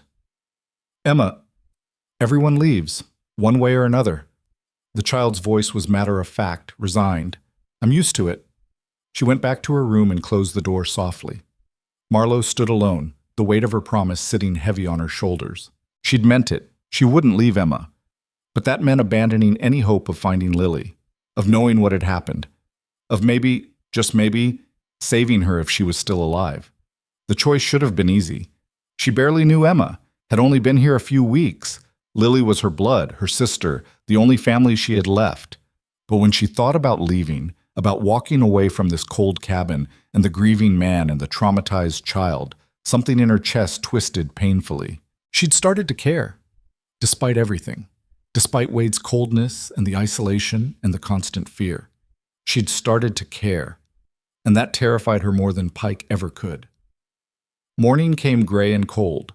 Marlowe woke to find Wade already gone and Emma still asleep. She dressed quietly and went to check on Thomas. He was sitting on the edge of the bed, fully clothed, his face pale but determined. I heard, he said, about the argument, and your sister. You shouldn't eavesdrop. Hard not to in a cabin this size. He stood carefully, testing his balance. I can ride. Not well, but enough. You don't have to leave yet. Yes, I do. Your husband's right. Every day I stay puts you all in more danger. He paused. But before I go, I want to give you something. He pulled a folded piece of paper from his pocket. This is a map. Shows Pike's main operations that I know about. Gambling dens, saloons, mining camps. If your sister's in his network, she might be at one of these places. Marlowe stared at the paper but didn't take it. Why are you giving me this? Because I know what it's like to lose someone and spend the rest of your life wondering. His voice was soft. My wife. I was there when she died. Got to say goodbye. It was terrible, but at least I knew. You don't have that. And not knowing, that's its own kind of hell. Taking that map means going after Pike, getting myself killed, probably. Probably. Thomas held out the paper. But at least you'd know, one way or another. Marlowe's hand moved toward the map almost of its own accord. Her fingers brushed the paper. The cabin door slammed open. Wade stood in the doorway, his face like thunder. "What's going on here?" Thomas quickly pocketed the map. "Just saying goodbye." "While giving my wife something you don't want me to see?" Wade crossed the room in 3 strides. "What was it?" "Nothing that concerns you." "Everything about my wife concerns me." Wade's hand shot out. "Give it to me." "Wade, don't," Marlowe started. "Stay out of this." He didn't look at her. "Barrett, the paper, now." For a moment, Thomas looked like he might refuse. Then he sighed and handed over the map. Wade unfolded it, his eyes scanning the contents. His face went pale, then red with anger. "You son of a—" He crumpled the paper in his fist. "You're trying to get her killed. I'm trying to give her a choice. Some choice.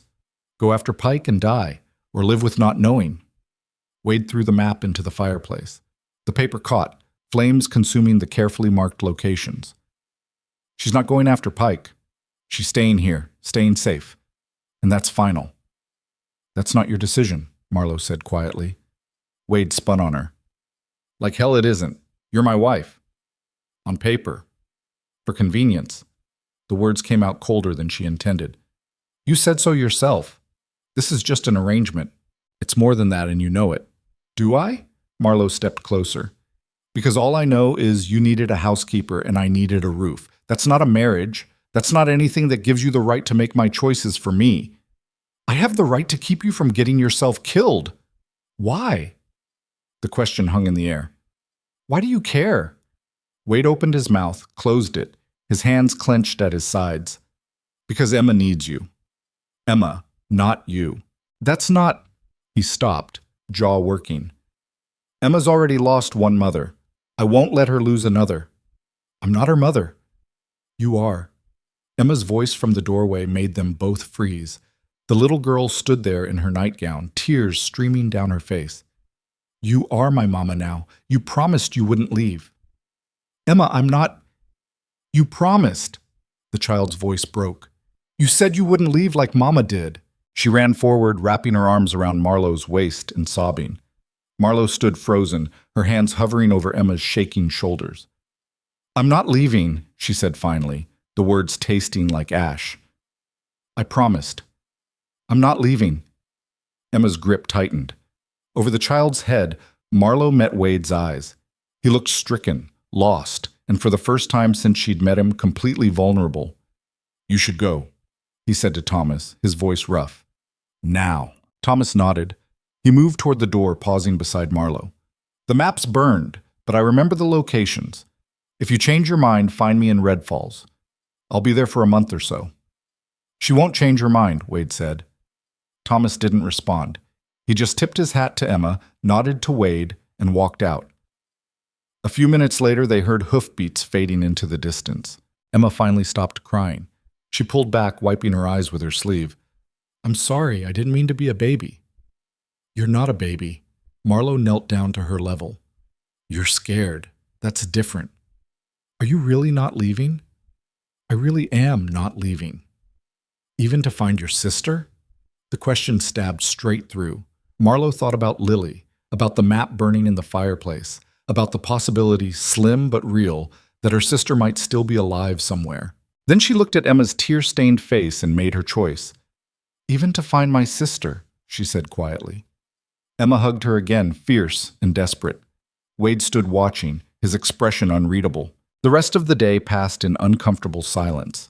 Wade worked outside until well after dark. Emma stuck close to Marlowe, as if afraid she might vanish if the child looked away. Marlowe cooked and cleaned and tried not to think about the map burning, about Thomas riding away, about the choice she'd made and whether she'd regret it for the rest of her life. That night, as she lay on the floor of Emma's room, the little girl's hand found hers in the darkness again. "Thank you," Emma whispered, "for staying. You're welcome." "Do you think your sister knows that you chose me?" Marlowe's throat closed. "I don't know, baby. If she does, do you think she's mad?" "I think—" Marlowe paused, choosing her words carefully. I think she'd understand. She always wanted me to be happy. Are you? Happy? Was she? Marlowe thought about the question. A month ago, she'd been miserable in her uncle's boarding house, unwanted and unloved. Now she was in an isolated cabin with a husband who barely tolerated her and a life that consisted of backbreaking work and constant fear. But Emma's hand in hers was warm. The cabin, for all its flaws, was starting to feel like home.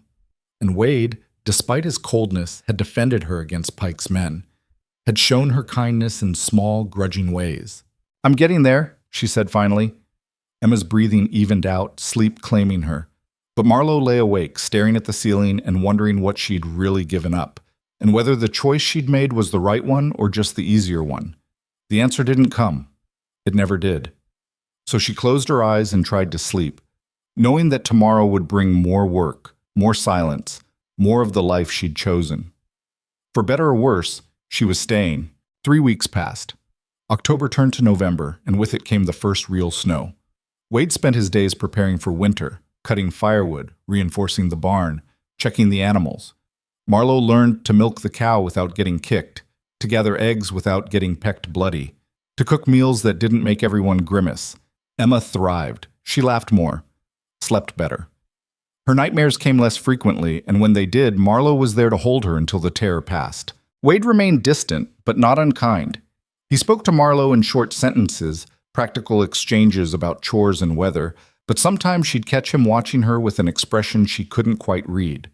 Not quite trust, not quite suspicion, something in between. The ranch felt almost peaceful, almost normal.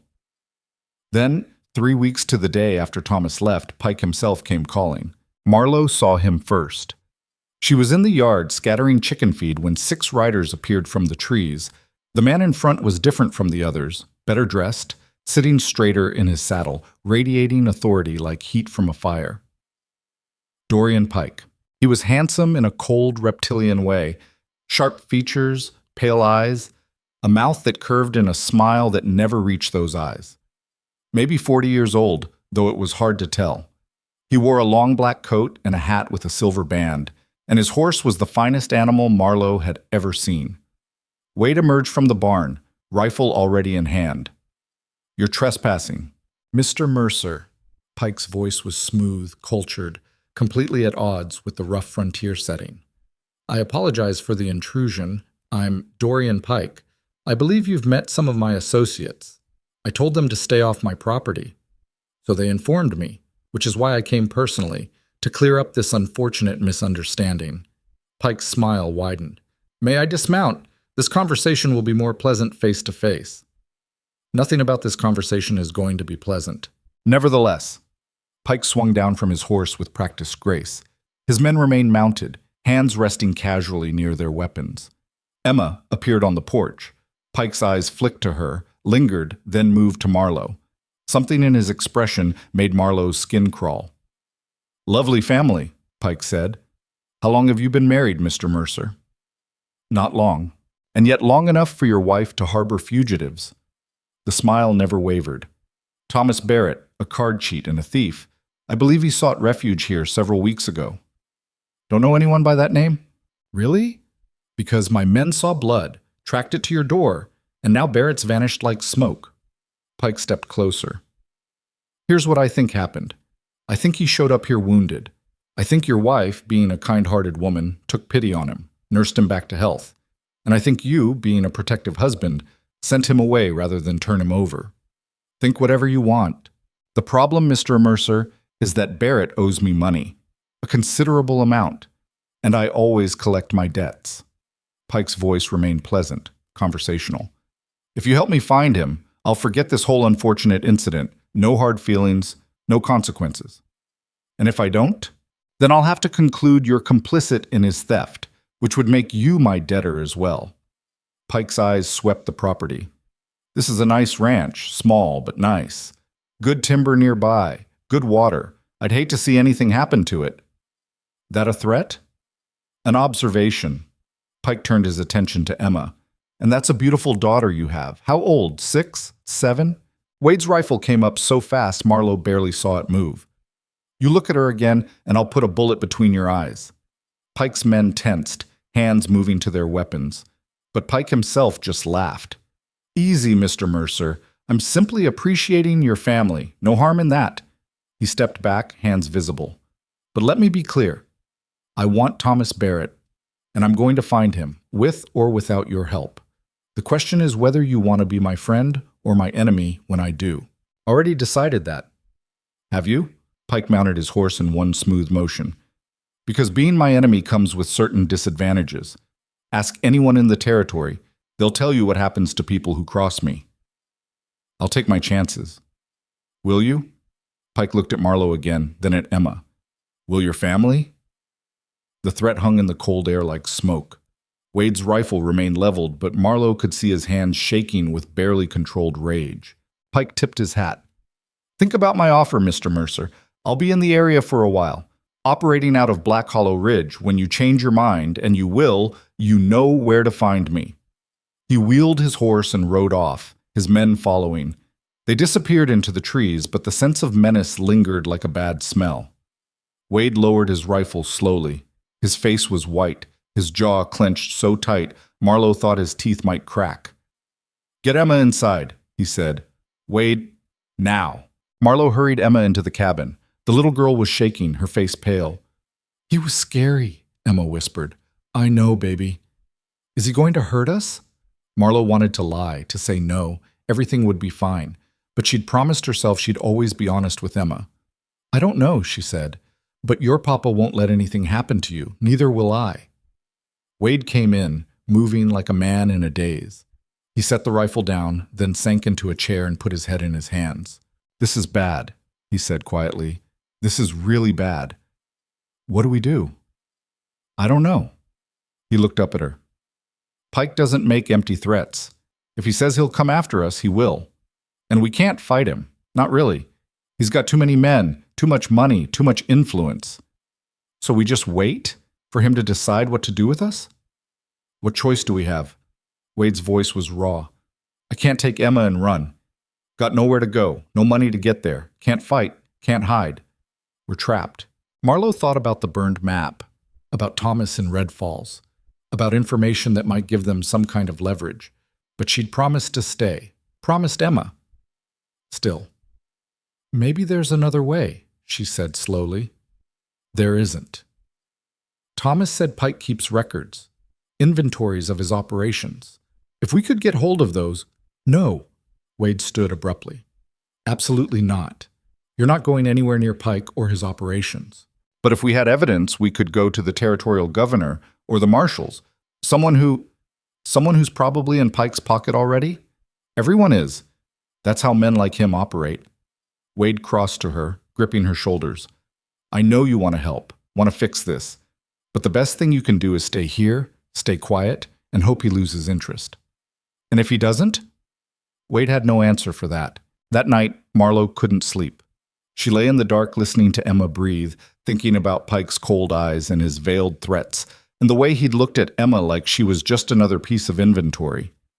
She thought about Lily, about 2 years of not knowing, 2 years of wondering if her sister was dead or alive, or somewhere worse than either. She thought about the promise she'd made, about staying, about choosing this family over her own blood. And she thought about the fact that Pike wasn't going to leave them alone, that staying quiet, staying safe, might not be an option anymore. Sometime near dawn, she made a decision. She waited until Wade left to check the trapline, waited until Emma was absorbed in her lessons. Then she slipped out of the cabin and started walking. It took her 3 hours to reach town. Her feet were blistered and bleeding by the time she arrived, but she didn't stop. She went straight to the boarding house where she'd lived before the wedding. Mrs. Chen answered the door. Her eyes widened. "Marlowe?" "I need paper and ink," Marlowe said. "And I need you to post a letter for me. To Red Falls."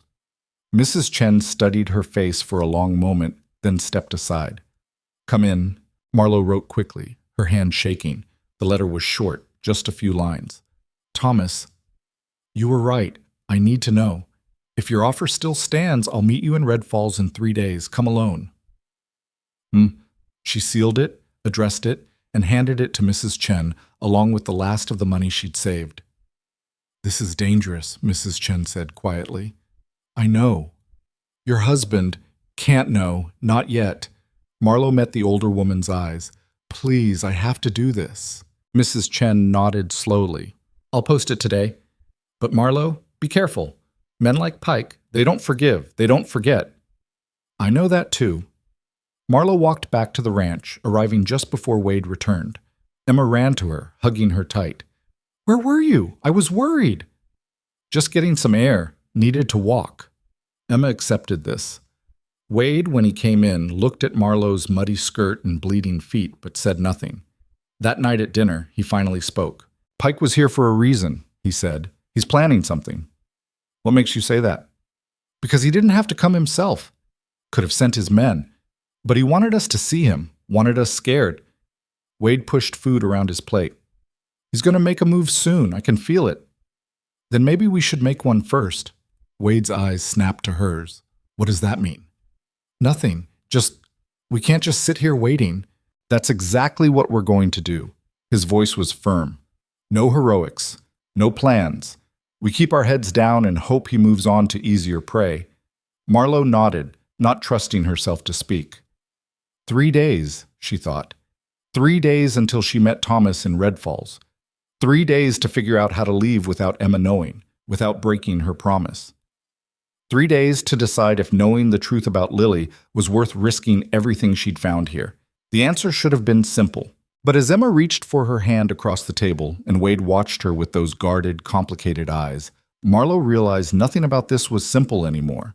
Nothing at all. Marlowe didn't make it to Red Falls. On the second night, she woke to find Wade standing over her in the darkness, holding the reply letter she'd hidden in the bottom of Emma's toy chest. Going somewhere? His voice was quiet, deadly. Marlowe's heart stopped. Wade, I can explain. Thomas wrote back, said he'd meet you in Red Falls tomorrow, said he had information about your sister. Wade's hand crushed the paper. Were you even going to tell me, or just sneak off in the night like a thief? I wasn't going to sneak. Then what were you going to do? He threw the crumpled letter at her feet. Tell Emma her new mama was leaving to chase ghosts? Break her heart all over again? I wasn't going to leave permanently. Just a few days. A few days? Wade's laugh was bitter. Pike's got eyes everywhere. You think you could just waltz into Red Falls, meet with Barrett, and waltz back out without anyone noticing? You'd be dead or worse before you made it home. I have to know what happened to her. Why? Wade grabbed her shoulders, his grip almost painful. Why is a sister you haven't seen in 2 years worth more than a daughter who needs you right now? It's not like that. Then what's it like? Explain it to me. Because from where I'm standing, you're about to throw away everything, your safety, Emma's happiness, maybe your life, for information that probably won't change anything anyway. Marlowe jerked free of his grip. You don't understand. No, I don't. Because when my Mary died, I didn't have a choice. She was just gone. But you have a choice right here in front of you. A child who loves you, a home, a chance at something that isn't soaked in grief and regret. His voice cracked. And you're choosing to walk away from it. I'm not walking away. I'm trying to find my family. We're your family now? The words exploded out of him. Emma and me. We're your family. Or doesn't that count because we're not blood? The question hung between them like smoke. Marlowe opened her mouth, closed it. What could she say? That she'd started to think of them as family. That somewhere in the past month, this cold cabin had become home. That the thought of leaving made her chest ache in ways she didn't understand. But Lily was her sister, her blood. The little girl who used to follow her everywhere, who trusted her to keep her safe. And Marlowe had failed, had let her slip away into darkness and done nothing to find her. I made a promise, Marlowe said finally, to my parents before they died, that I'd look after Lily, keep her safe. I broke that promise. I can't just... You made a promise to Emma too, remember? Wade's voice was rough. That you wouldn't leave. She's got enough broken promises in her life. Don't add another one. This is different. How? How is it different? Because Emma has you. She has a parent who loves her, who'll protect her. Lily has no one. If she's out there somewhere, trapped in Pike's network, she's alone and scared and waiting for someone to find her. I can't just abandon her. Even if finding her means abandoning Emma? The question was a knife between the ribs. Marlowe felt tears burning behind her eyes, but refused to let them fall. I don't know how to choose between them, she whispered. I don't know how to be the person Emma needs and still be the sister Lily deserves. I don't know how to live with myself either way. Wade stared at her for a long moment. Then his shoulders sagged, the anger draining out of him like water from a broken barrel. Then you're right, he said quietly.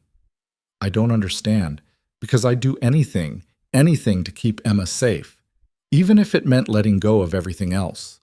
He picked up the crumpled letter. But you're not me, and maybe that's the problem. He left, climbing to the loft without another word. Marlowe stood alone in the darkness, her whole body shaking. She didn't sleep the rest of the night, just lay on the floor of Emma's room, listening to the child's peaceful breathing and wondering what kind of person she was becoming. The kind who abandoned a traumatized little girl, or the kind who gave up on her own sister. Neither answer felt right. Both felt like betrayal.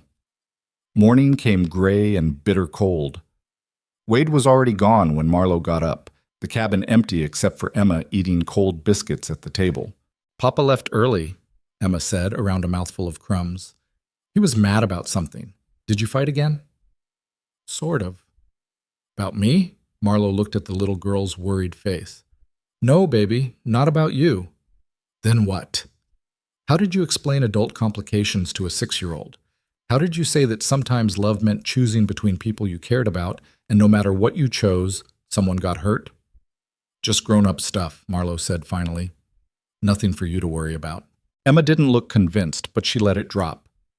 They did morning chores in silence, feeding the chickens, gathering eggs, milking Bessie. The routine was comforting in its familiarity, but Marlowe's mind kept wandering to Red Falls, to Thomas waiting for her, to information about Lily that she'd never get now. Wade came back around noon carrying a dead rabbit. He skinned it without speaking, his movements sharp and angry. Marlowe started cooking it for lunch, the silence between them thick enough to choke on. Emma kept looking between them, her small face creased with worry. Are you getting divorced? She asked suddenly. Wade's knife slipped, nearly cutting his thumb. What? Mrs. Patterson in town got divorced. She said it's when married people decide they don't like each other anymore and stop living together. Emma's voice was small. Is that happening to you? No, Wade said firmly. That's not happening. But you're fighting. People fight sometimes. Doesn't mean they stop being married. Mama used to fight with you sometimes, I remember. Emma looked at Marlowe. But then she'd make Papa laugh and everything would be okay again. The mention of Mary hung in the air. Wade's face went carefully blank, the way it always did when his first wife came up. I'm not very good at making people laugh, Marlowe said quietly. That's okay. Papa doesn't laugh much anyway. Emma pushed her biscuit around her plate. But maybe you could try not fighting. It makes my stomach hurt when you're mad at each other. Wade and Marlowe looked at each other across the table. Something passed between them. Not quite understanding, but maybe the beginning of it. We'll try, Wade said finally. The afternoon passed in uneasy peace. They worked together to prepare for the coming winter. Wade showing Marlowe how to properly store root vegetables, how to pack hay for the animals, how to seal the cabin's gaps against the cold. He spoke more than he had in days, explaining things with the patience of a man who'd decided to build a bridge instead of a wall. You've gotten better, he said, as they finished banking earth around the cabin's foundation. At the ranch work, I mean. When you first got here, I wasn't sure you'd last a week. Neither was I. But you did. You're tougher than you look. It was the closest thing to a compliment he'd ever given her. Marlowe felt something warm unfurl in her chest. Thank you, she said. Don't thank me, just stating facts. He wiped his hands on his pants. Look, about last night. You were right. Was I? Wade looked at her. Because I've been thinking about it all day, about what you said, about promises and family and choosing between people you care about. He paused. I still think going after Pike is suicide, but I also think I've been unfair. How? By asking you to just forget, to pretend your sister doesn't exist. He rubbed the back of his neck. When Mary died, people kept telling me to move on, get over it, find someone new and stop dwelling on the past. And it made me want to hit them, Because how do you stop loving someone just because they're gone? Marlowe's throat tightened. You don't. No, you don't. And I shouldn't expect you to stop caring about Lily just because she's been missing for 2 years. Wade looked away. But I also can't let you throw your life away on a rescue mission that'll probably get you killed. Emma needs you too much. So what do I do? I don't know. His voice was tired. I wish I did. They stood in the cold afternoon, the mountains looming around them, and for the first time since the wedding, Marlowe felt like they were actually talking, actually seeing each other as people instead of convenient arrangements. I'm sorry, she said finally, for the letter, for going behind your back. You're right that it wasn't fair to Emma. And I'm sorry for, Wade gestured vaguely, for being hard on you, for expecting you to just slot into Mary's place and not have any past of your own. That wasn't fair either. They went back inside to find Emma had set the table for dinner, complete with wildflowers she'd picked from somewhere. The little girl beamed at them. I made it pretty, she announced, like Mama used to. Wade's face did something complicated. It's real pretty, baby. Dinner was quiet but not uncomfortable. Emma chattered about the kittens in the barn, about how one of them had opened its eyes that morning. Wade listened with half his attention, the other half on Marlowe, who kept catching him watching her with an expression she couldn't quite read. After Emma went to bed, they sat by the fire. Wade was mending a harness, his hands moving with practiced ease. Marlowe was darning socks, a task she'd finally gotten decent at. Can I ask you something? Wade said suddenly. All right. Your sister, Lily, what was she like? The question surprised her. Marlowe's hand stilled on the sock. She was bright, like sunshine, always laughing, always finding joy in small things. The opposite of me, really. I doubt that. It's true. She was the pretty one, the charming one. I was just, Marlowe shrugged, the plain older sister who worried too much and never knew how to have fun. Is that how she saw you? Probably.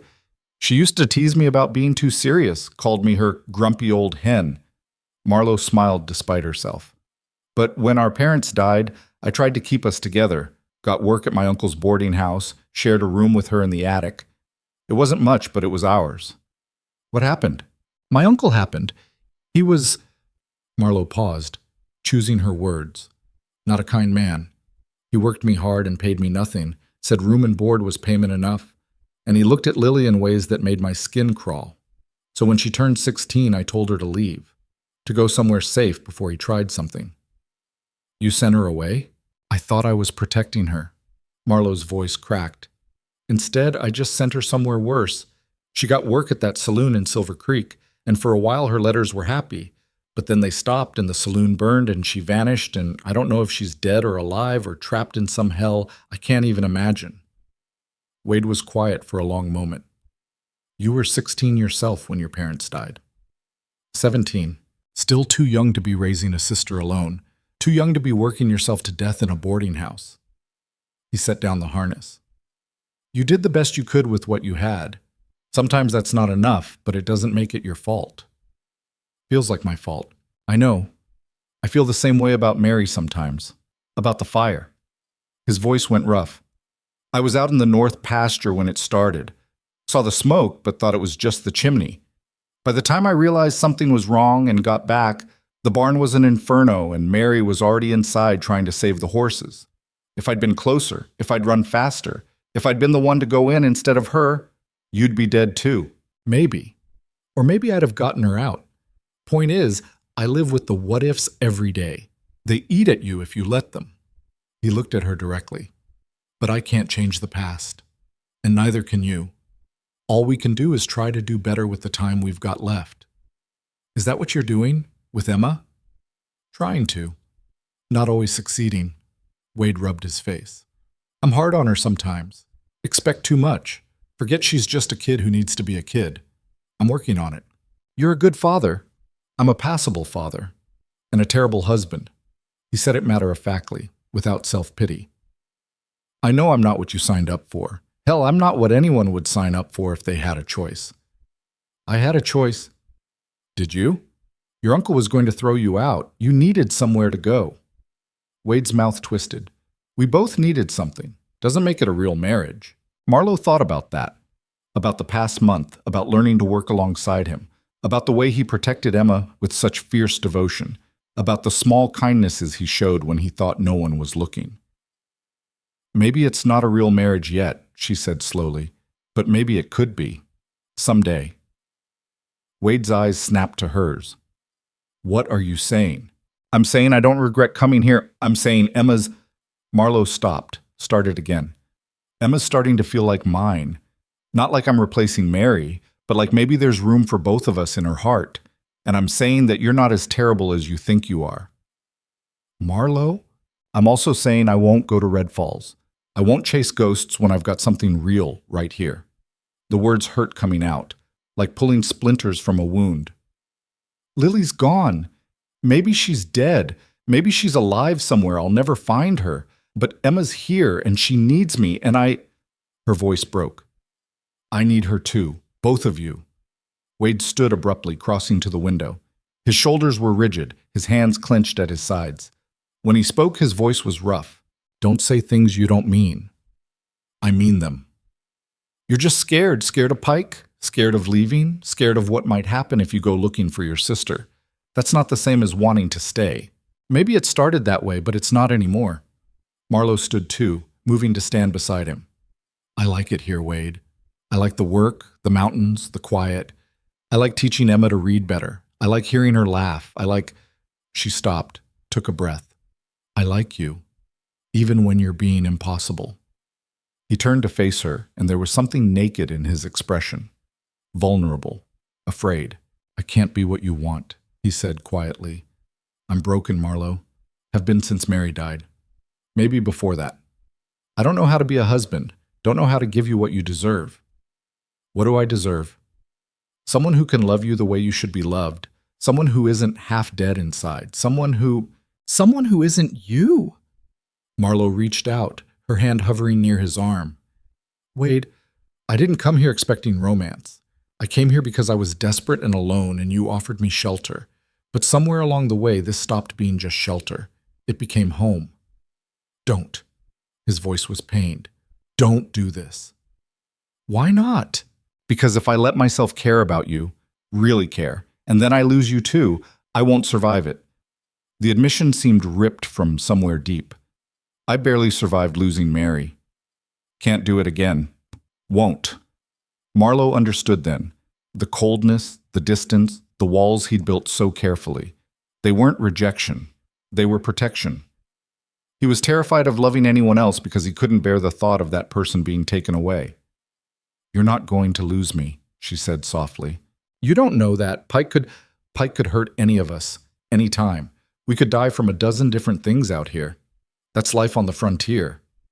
She finally let her hand rest on his arm. But we can't live like we're already dead just because we're afraid of dying. Wade looked at her hand on his arm like it was something foreign, something dangerous. Then, slowly, his own hand came up to cover hers.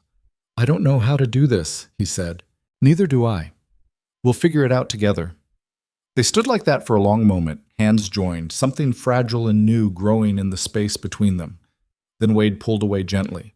I should check the stock one more time before bed, he said, but his voice was softer than before. All right. He paused at the door. Marlowe? Yes? Thank you for staying.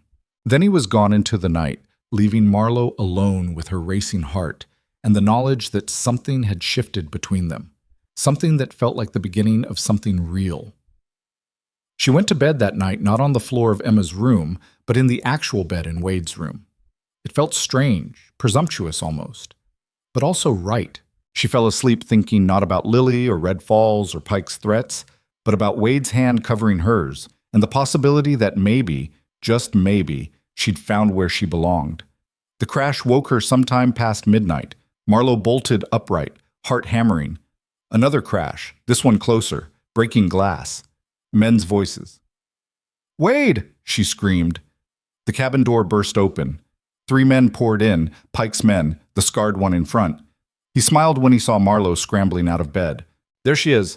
Mr. Pike wants a word. Wade appeared from nowhere, swinging a piece of firewood like a club. It connected with the first man's head with a sickening crack. The man went down hard. "Run!" Wade shouted at Marlowe. "Get Emma and run!" But there were too many of them, more men coming through the door, through the windows. Marlowe ran for Emma's room, but someone grabbed her from behind, arm like iron around her waist. Emma was screaming. Wade was fighting 3 men at once, blood streaming from a cut above his eye. The cabin descended into chaos, furniture breaking, Emma shrieking, men shouting. Then a gunshot split the air. Everyone froze. Dorian Pike stood in the doorway, a smoking pistol in his hand. His face was calm, almost pleasant, but his eyes were cold as winter ice. "Enough," he said quietly. The men holding Wade released him. He staggered, blood dripping on the floor, his eyes wild with rage and fear. Pike holstered his gun and stepped inside, looking around the cabin with mild interest. His gaze found Emma, pressed into the corner, sobbing. Then it moved to Marlowe, still held by one of his men. "Mrs. Mercer," Pike said pleasantly, "I'm afraid we've gotten off on the wrong foot." "Let her go," Wade rasped. "In a moment. First, we're going to have a conversation, like civilized people." Pike nodded to his men. "Bring the woman and the child. Mr. Mercer, you'll come quietly or I'll have my men shoot you in front of your daughter. Your choice." Wade's hands clenched into fists, but he nodded. They were dragged outside into the freezing night. More men waited there, at least a dozen, all armed. This wasn't a raid. It was an invasion. Pike gestured toward the barn. "Let's talk somewhere private." In the barn, lanterns had been lit. Pike's men shoved Wade into a chair and bound his hands behind his back. Emma was thrust into Marlowe's arms, both of them held by the scarred man. Pike pulled up a second chair and sat facing Wade like they were having tea. "Here's the situation," Pike said conversationally. "Thomas Barrett stole from me. You helped him escape. That makes you complicit in the theft." "I didn't help anyone." "Please don't insult my intelligence. My men saw blood. The horse. The timing." Pike waved a hand dismissively. "The details don't matter. What matters is that you owe me a debt now. $300 plus interest. Call it $500 total." "I don't have $500. "I know. This ranch isn't worth that much." Pike stood, pacing slowly. "So here's my offer. Your wife comes to work for me, 6 months in one of my establishments. At the end, your debt is cleared." "No." Wade's voice was flat, final. "No?" Pike raised an eyebrow. "You don't even want to hear the alternative?" "Don't care what the alternative is. My wife isn't going anywhere. The alternative is I take everything, the ranch, the livestock, the cabin. I leave you and your daughter with nothing in the middle of winter. How long do you think a 6-year-old would last out here with no shelter?" Emma whimpered against Marlowe's chest. Wade's face went white. "You'd kill a child over a gambling debt?" "I wouldn't kill anyone. I'd simply take what's owed to me. What happens after that?" Pike shrugged. "Not my concern." "I'll find the money," Wade said desperately. "Give me time. You don't have time. I want payment now." Pike's eyes slid to Marlowe. 6 months. She'll be well treated, fed, housed, safe. Just serving drinks and keeping my customers happy. Nothing more than that unless she chooses otherwise." The lie was so smooth it almost sounded believable. Marlowe held Emma tighter, her mind racing. "I'll do it," she said. "No!" Wade lurched against his bonds. "Marlowe, no!" "It's 6 months," she said, trying to keep her voice steady. "Then I come back and the debt is paid. We keep the ranch. Emma stays safe." "You don't understand what you're agreeing to." "I understand perfectly." Marlowe looked at Pike. 6 months. Then I'm free, the debt is settled, and you leave us alone. Do I have your word?" Pike smiled. "You have my word." "Which isn't worth shit," Wade snarled. "Marlowe, don't do this. We'll figure something else out. There is nothing else." She kissed the top of Emma's head, breathing in the little girl's scent one last time. "Take care of her. Tell her I'm coming back." "Marlowe," but Pike's men were already pulling her away, prying Emma from her arms. The child's screams echoed through the barn, desperate and heartbroken. "Mama! Mama! Don't go! You promised!" The word mama broke something in Marlowe's chest. She looked back one last time and saw Wade fighting his bonds, saw Emma reaching for her with desperate hands, saw the life she'd just started to build crumbling like ash. Then Pike's men dragged her out into the night, threw her onto a horse, and rode into the darkness.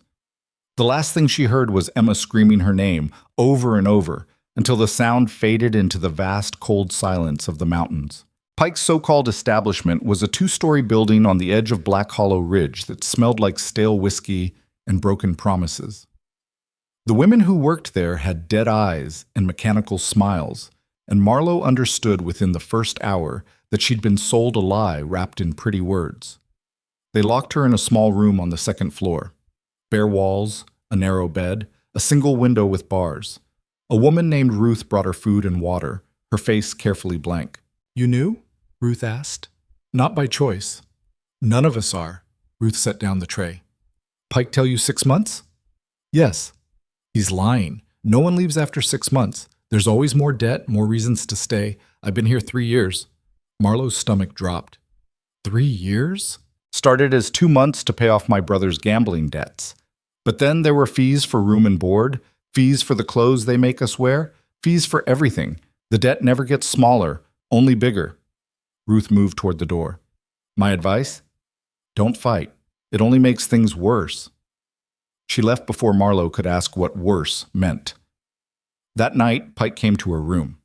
He didn't touch her, just stood in the doorway looking pleased with himself. Comfortable? He asked. Let me go.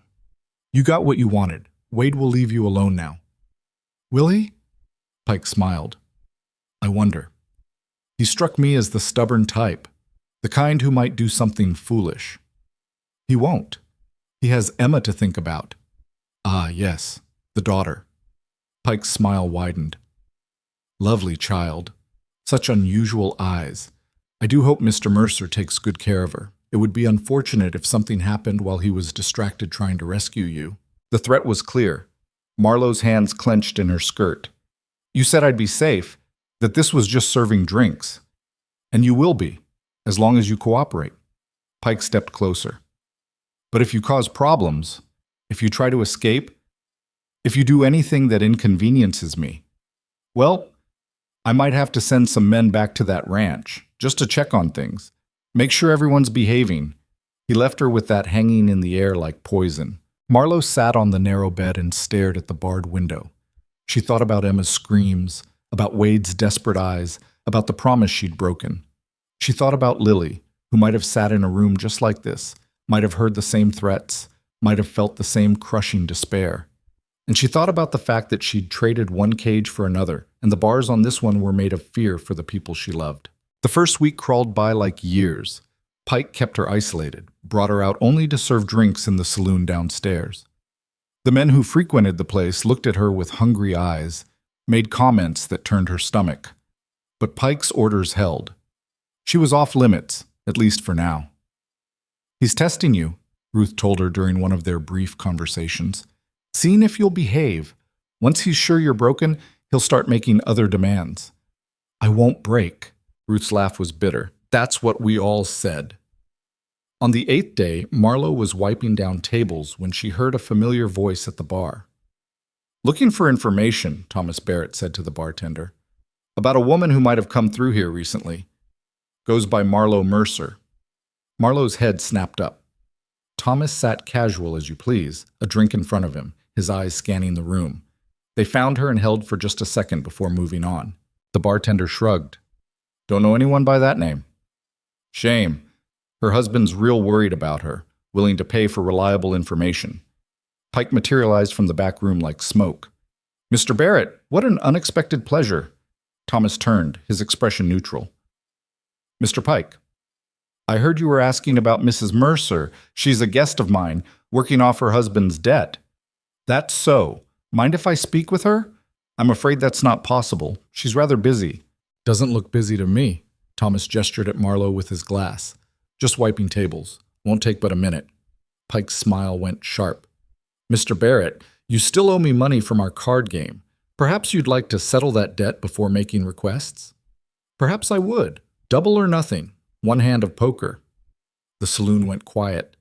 Pike studied Thomas with the expression of a cat watching a mouse. You're offering to gamble for Mrs. Mercer's freedom? Not her freedom. Just a conversation.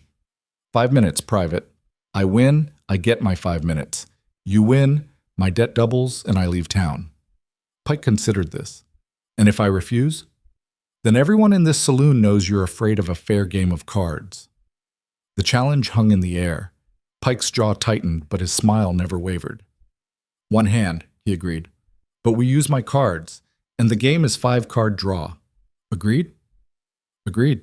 They sat at a table in the center of the room. The other patrons gathered around, sensing blood in the water. Marlowe stood frozen by the bar, her heart hammering. Pike dealt with practiced ease. Thomas studied his cards, his face unreadable. The betting went around once, twice. Thomas raised. Pike called. They drew new cards. Pike laid down 3 queens. Thomas laid down a straight flush. The room erupted. Pike's face went white, then red. His hand slammed down on the table. You cheated. Prove it. Thomas stood, gathering the cards. 5 minutes. That was the deal. Pike looked like he wanted to pull his gun and shoot Thomas right there. But too many witnesses had seen the game, seen the cards. If he killed Barrett now, word would spread that Dorian Pike didn't honor his bets. 5 minutes, Pike bit out. In the back room, with the door open where I can see you. Thomas nodded and gestured to Marlowe. After you, Mrs. Mercer. The back room was small and cramped. Pike stood in the doorway, watching like a hawk. Thomas moved close to Marlowe, his voice barely a whisper. Wade sent me. He's got a plan. Tell him not to. Pike will hurt Emma. Pike's already planning to hurt Emma. There's no scenario where you paying off this debt ends well. Thomas's hand found hers under the table, pressed something small and metal into her palm. A key. Listen carefully. Tomorrow night there's a territorial marshal coming through town. Name's Cooper. Wade's going to present evidence against Pike. What evidence? Records I stole from Pike's office in Red Falls. Names, dates, transactions. Girls bought and sold, debts fabricated, officials bribed. Thomas's eyes were intense. Wade's been gathering testimonies too. Women who escaped Pike's network, families who lost daughters. It's enough to get Cooper to investigate. Pike will know Wade's behind it. That's why you need to be gone before it happens. Tomorrow night, around midnight, there'll be a diversion. Fire in the stable behind this building. When Pike's men go to deal with it, you use that key on your door and run. Wade will be waiting with horses at the edge of town. Marlowe's fingers closed around the key. What about the other women? Ruth and the others? Can only save who's willing to run. Tell anyone you trust, but make it quiet. Time's up, Pike called from the doorway. Thomas stood, his voice returning to normal volume. I appreciate you hearing me out, ma'am. I'll tell your husband you're well.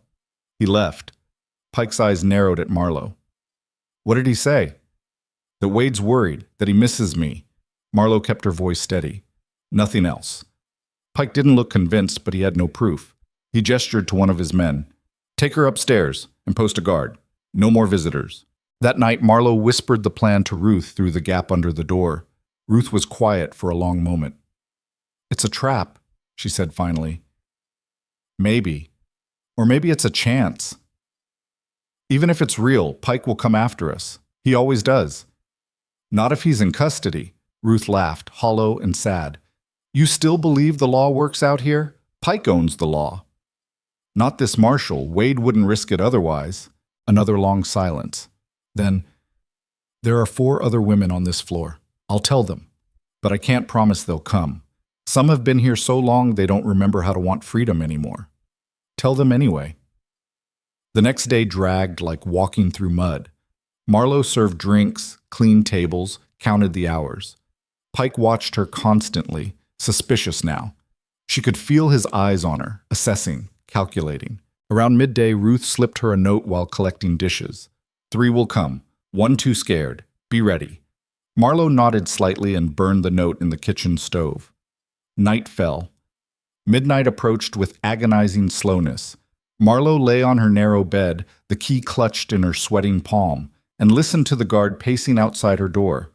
Then, distantly, someone shouted, Fire! The guard's footsteps pounded away. Marlowe was at the door in seconds, key in the lock.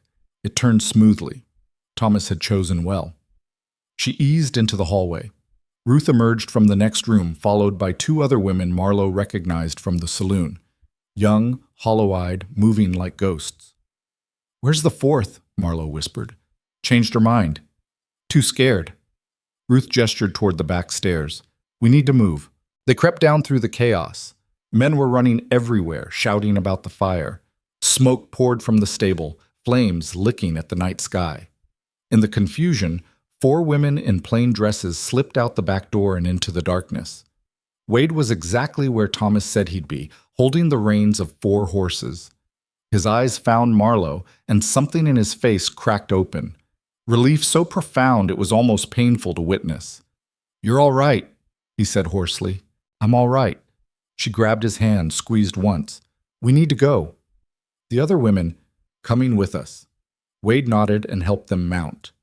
They rode hard into the trees, away from town, the sound of shouting and fire fading behind them. They didn't stop until they were miles away, deep in the forest where the darkness was complete. Wade finally pulled up, breathing hard. Everyone accounted for? 4, Marlowe confirmed. There were 5, but 1 stayed. Can't save everyone. Wade's voice was rough. Ruth, the others, there's a safe house 2 hours north, run by a woman named Sarah Chen. She'll take you in, help you get farther away if you want. Ruth stared at him. You know Mrs. Chen? She's helped other women escape Pike before. She'll help you too. Wade pulled out a hastily drawn map. Follow this. Don't stop. Don't trust anyone else. Just get to Sarah. Ruth took the map with shaking hands. Why are you doing this? Because my wife taught me that some things are worth the risk. Wade glanced at Marlowe. Now go, fast as you can. The 3 women rode off into the darkness. Wade and Marlowe sat on their horses, alone now except for the sound of wind in the trees. Emma? Marlowe asked. Safe. With Thomas back at the ranch. Wade moved his horse closer to hers. I should have come sooner. Should have. You came. That's what matters. Marlowe reached for his hand in the darkness. Pike will be furious. Pike will be in custody by morning. Cooper's already in town with federal deputies. They were just waiting for you to be clear before they moved. Wade's hand tightened on hers. Thomas got records, real evidence, names of officials Pike bribed, girls he trafficked, men he had killed. It's over for him. You really think it's that simple? No, but it's a start. Wade pulled her horse alongside his, close enough that their legs touched. And we'll deal with whatever comes next together. They rode for the ranch through the cold mountain night. Marlowe's body ached, her mind spun with everything that had happened, but Wade's hand in hers kept her anchored. The cabin came into view just before dawn, smoke rising from the chimney. The door flew open and Emma burst out, still in her nightgown, Thomas right behind her. Mama! Emma's scream of joy carried across the clearing. Mama, you came back! Marlowe barely got off her horse before Emma hit her like a small cannonball, wrapping arms and legs around her and sobbing. You came back, you promised, and you came back. I promised, Marlowe whispered, holding the little girl so tight it probably hurt. I'll always come back. Wade dismounted, his eyes on his daughter and wife, something soft and wondering in his expression. Thomas clapped him on the shoulder. Marshal Cooper raided Pike's establishment an hour ago, Thomas said quietly. Got him and 6 of his men, found more evidence in his office, ledgers, contracts, everything we needed. He'll talk his way out of it. He always does. Maybe. But this time there are federal charges, witnesses who will testify. It's different. Thomas paused. And your wife started something tonight. 4 women free. Word will spread. Other women in Pike's network will know escape is possible. Wade nodded slowly, then looked at Marlowe. She was still holding Emma, the child's face buried in her neck, refusing to let go. Let's get inside, Wade said. It's freezing out here.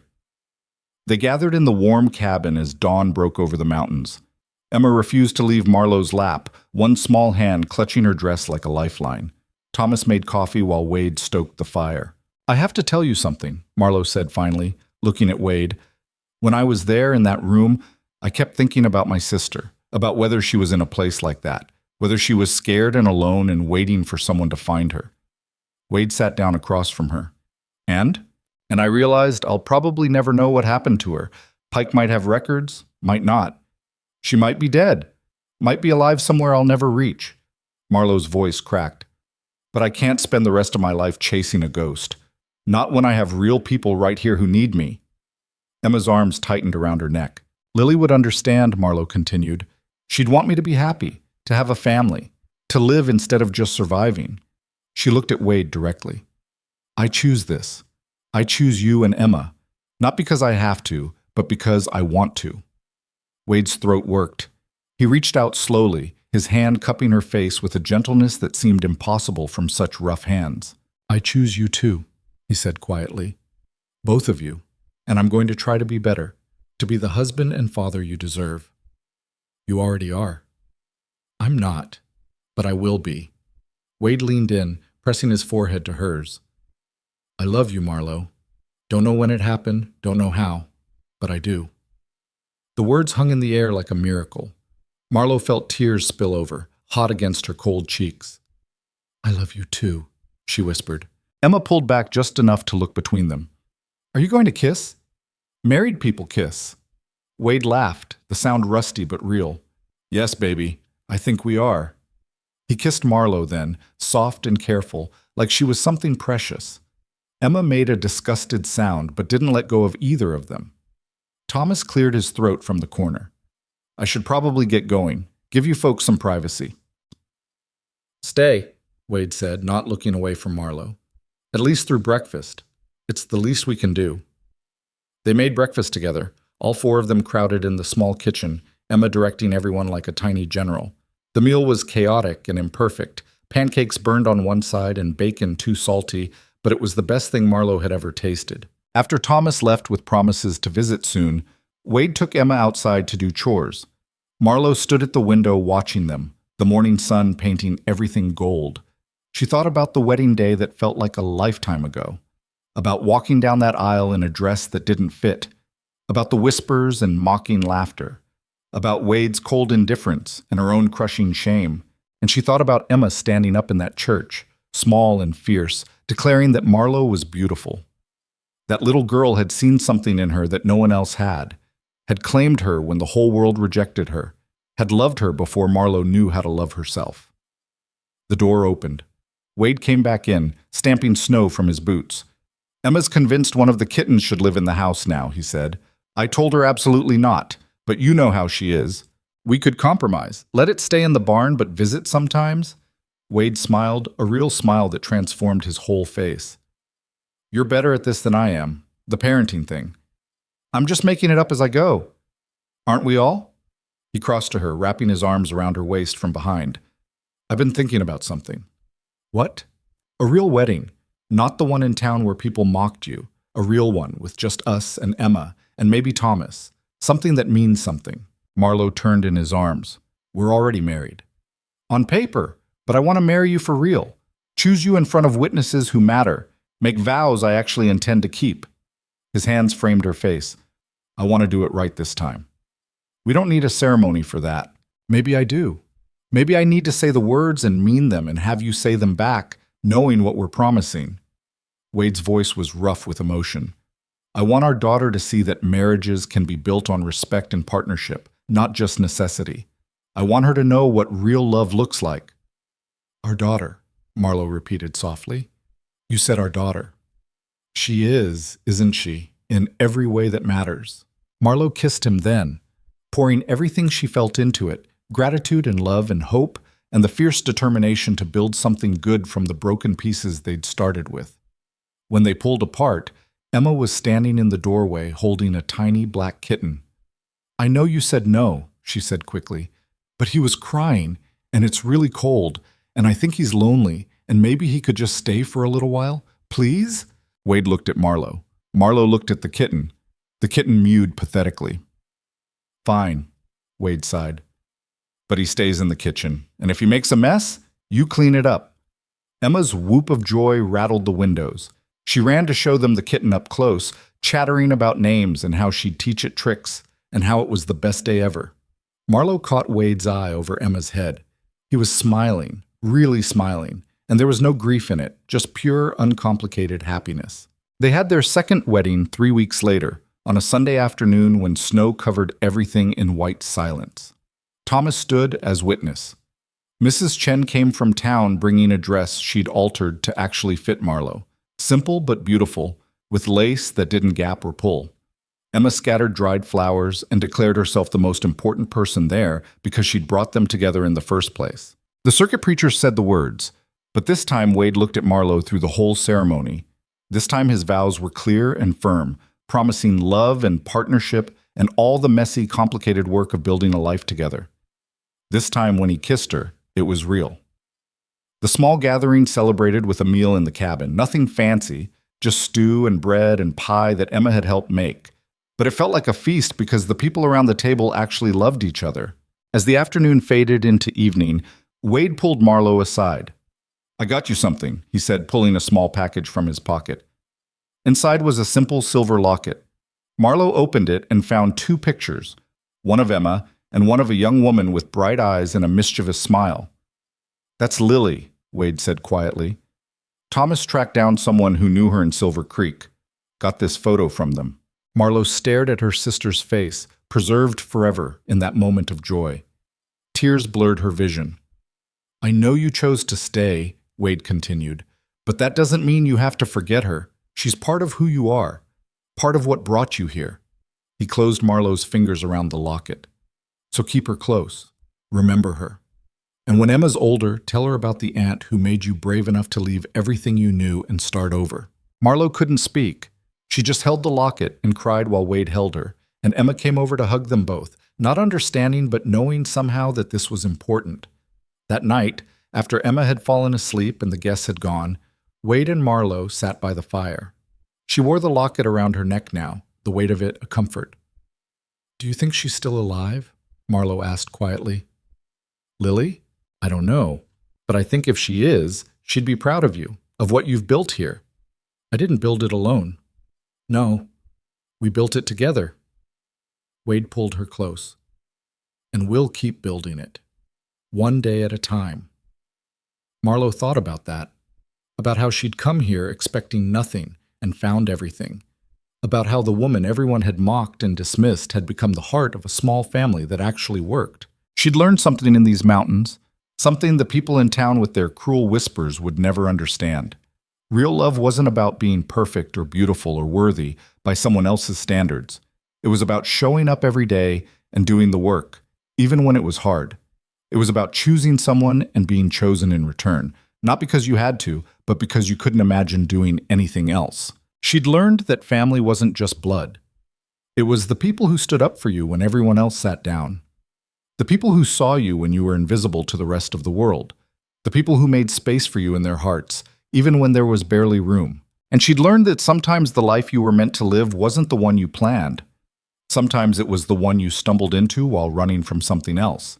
Sometimes it was the one that broke you down and built you back up into someone stronger, braver, more real. Outside, the wind howled through the mountains. Inside, the fire crackled warm. Emma slept peacefully in her room, no nightmares tonight. The kitten purred in its basket, and Wade held Marlowe close, his heartbeat steady against her cheek. This was home. Not because it was perfect, but because it was theirs. And that was enough. More than enough. It was everything.